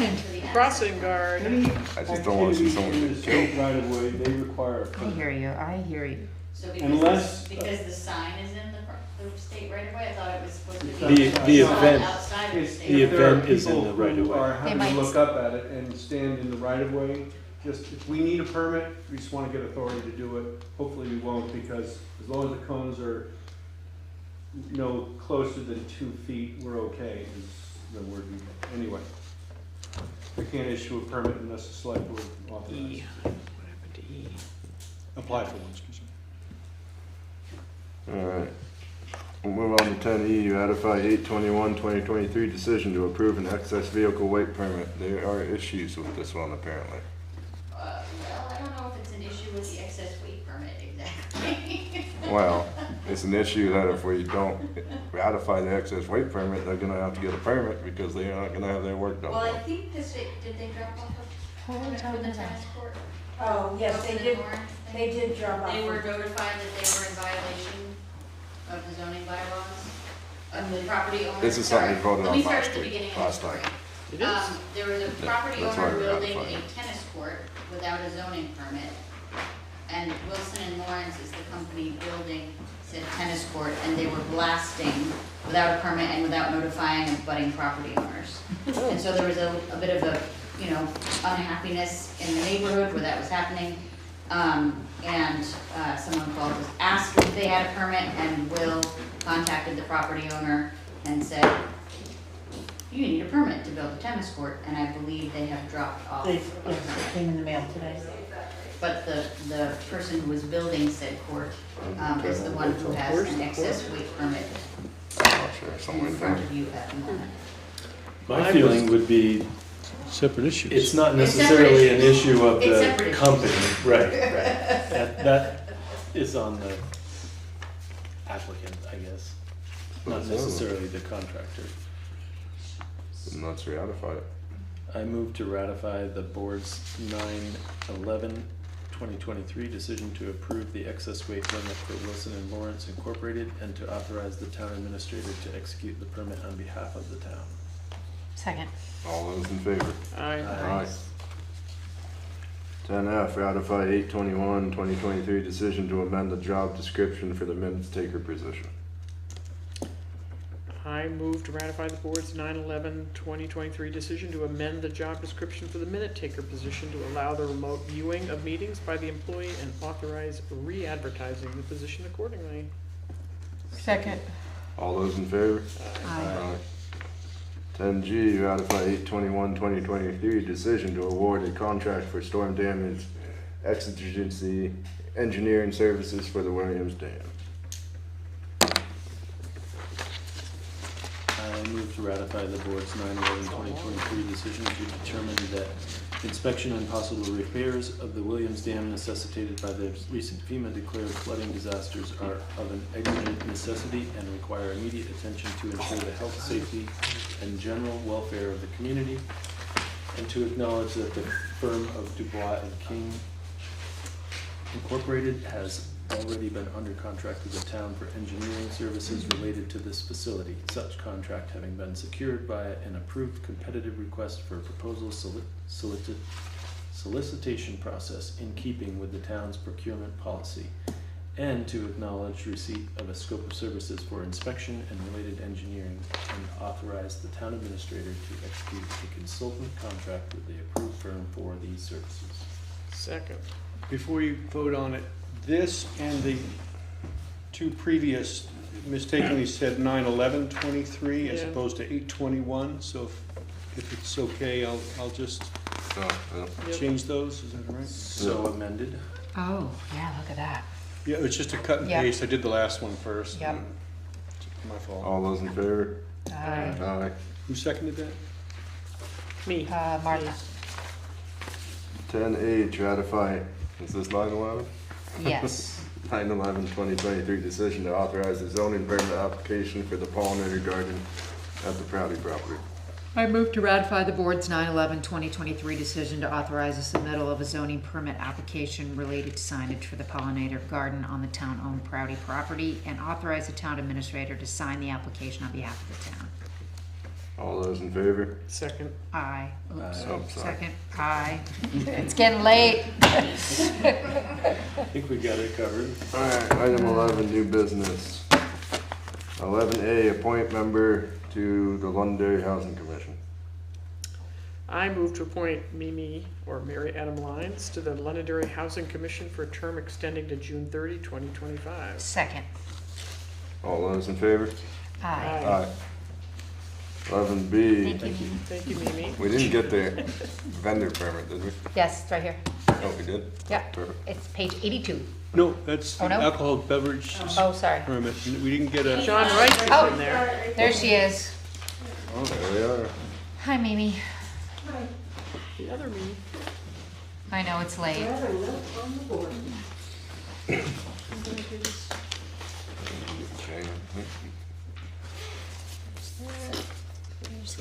That was a lot to sit through. It was a lot. Yeah, I'm sorry. Sorry. You're waiting. Sorry. Everything in order? I'm guessing, it's my first view of it. So it looks okay to me so far. Thank you. Alright. Consider request for vendor permit and use of alcoholic beverages in a public place, Taylor Farm Festival. 4 to 10. October 7th. 4 to 10, Mimi, correct? 10 is when The music? Great. Okay. Yeah. Okay. Anybody have any questions? I move to approve the itinerant vendor permit number 2023-02 and grant a permit allowing the use and consumption of alcoholic beverages to Jonathan Wright on behalf of the Taylor Farm for the Taylor Farm Fall Festival scheduled for October 7th, 2023 from 4 to 10 p.m. Second. All those in favor? Aye. Aye. Thank you, Mimi, Thank for you, getting thank the you proper for paperwork. staying so long.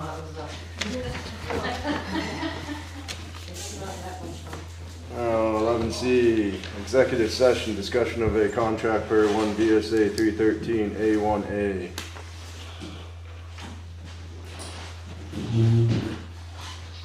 I move to find that premature general public knowledge of contract matters Related to the town audit of government structure.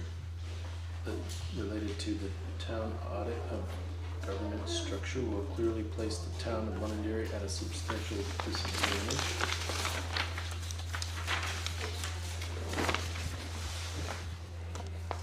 Is there more to that one? No, it just needs a second. It's a two-vote thing under state law.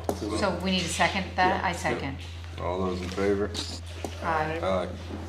And I move to enter executive session to discuss a contract matter related to the same Government. government Audit of Audit. Whatever. pursuant to Title I VSA Section 313A1A and invite Tina and Joe. Kelly and Tina to attend. Second. All those in favor? Aye. Aye. Aye.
I motion to adjourn.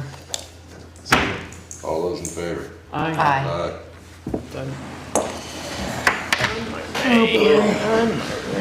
I should just leave my folder right here. We got an 8 o'clock meeting tomorrow morning here, right? Yep. I thought it was Not 10. me. I have an 8 o'clock meeting Ours is somewhere 10. else. Oh, okay. What's at 10? We're meeting with Mike. I thought it was, I had it down as 8. You get to say that, Jay? Okay, I hope it's 10. I hope it is too, because I can't. Good night, everyone. I'll check the email, I'll check his email if it's Good night. 17. I'm almost positive. And Good. the one with Brian Mick, whatever, from the state operations guy is at 2, and it's by Zoom or Teams, right? Yeah. Yep, okay. Excuse me 1 second.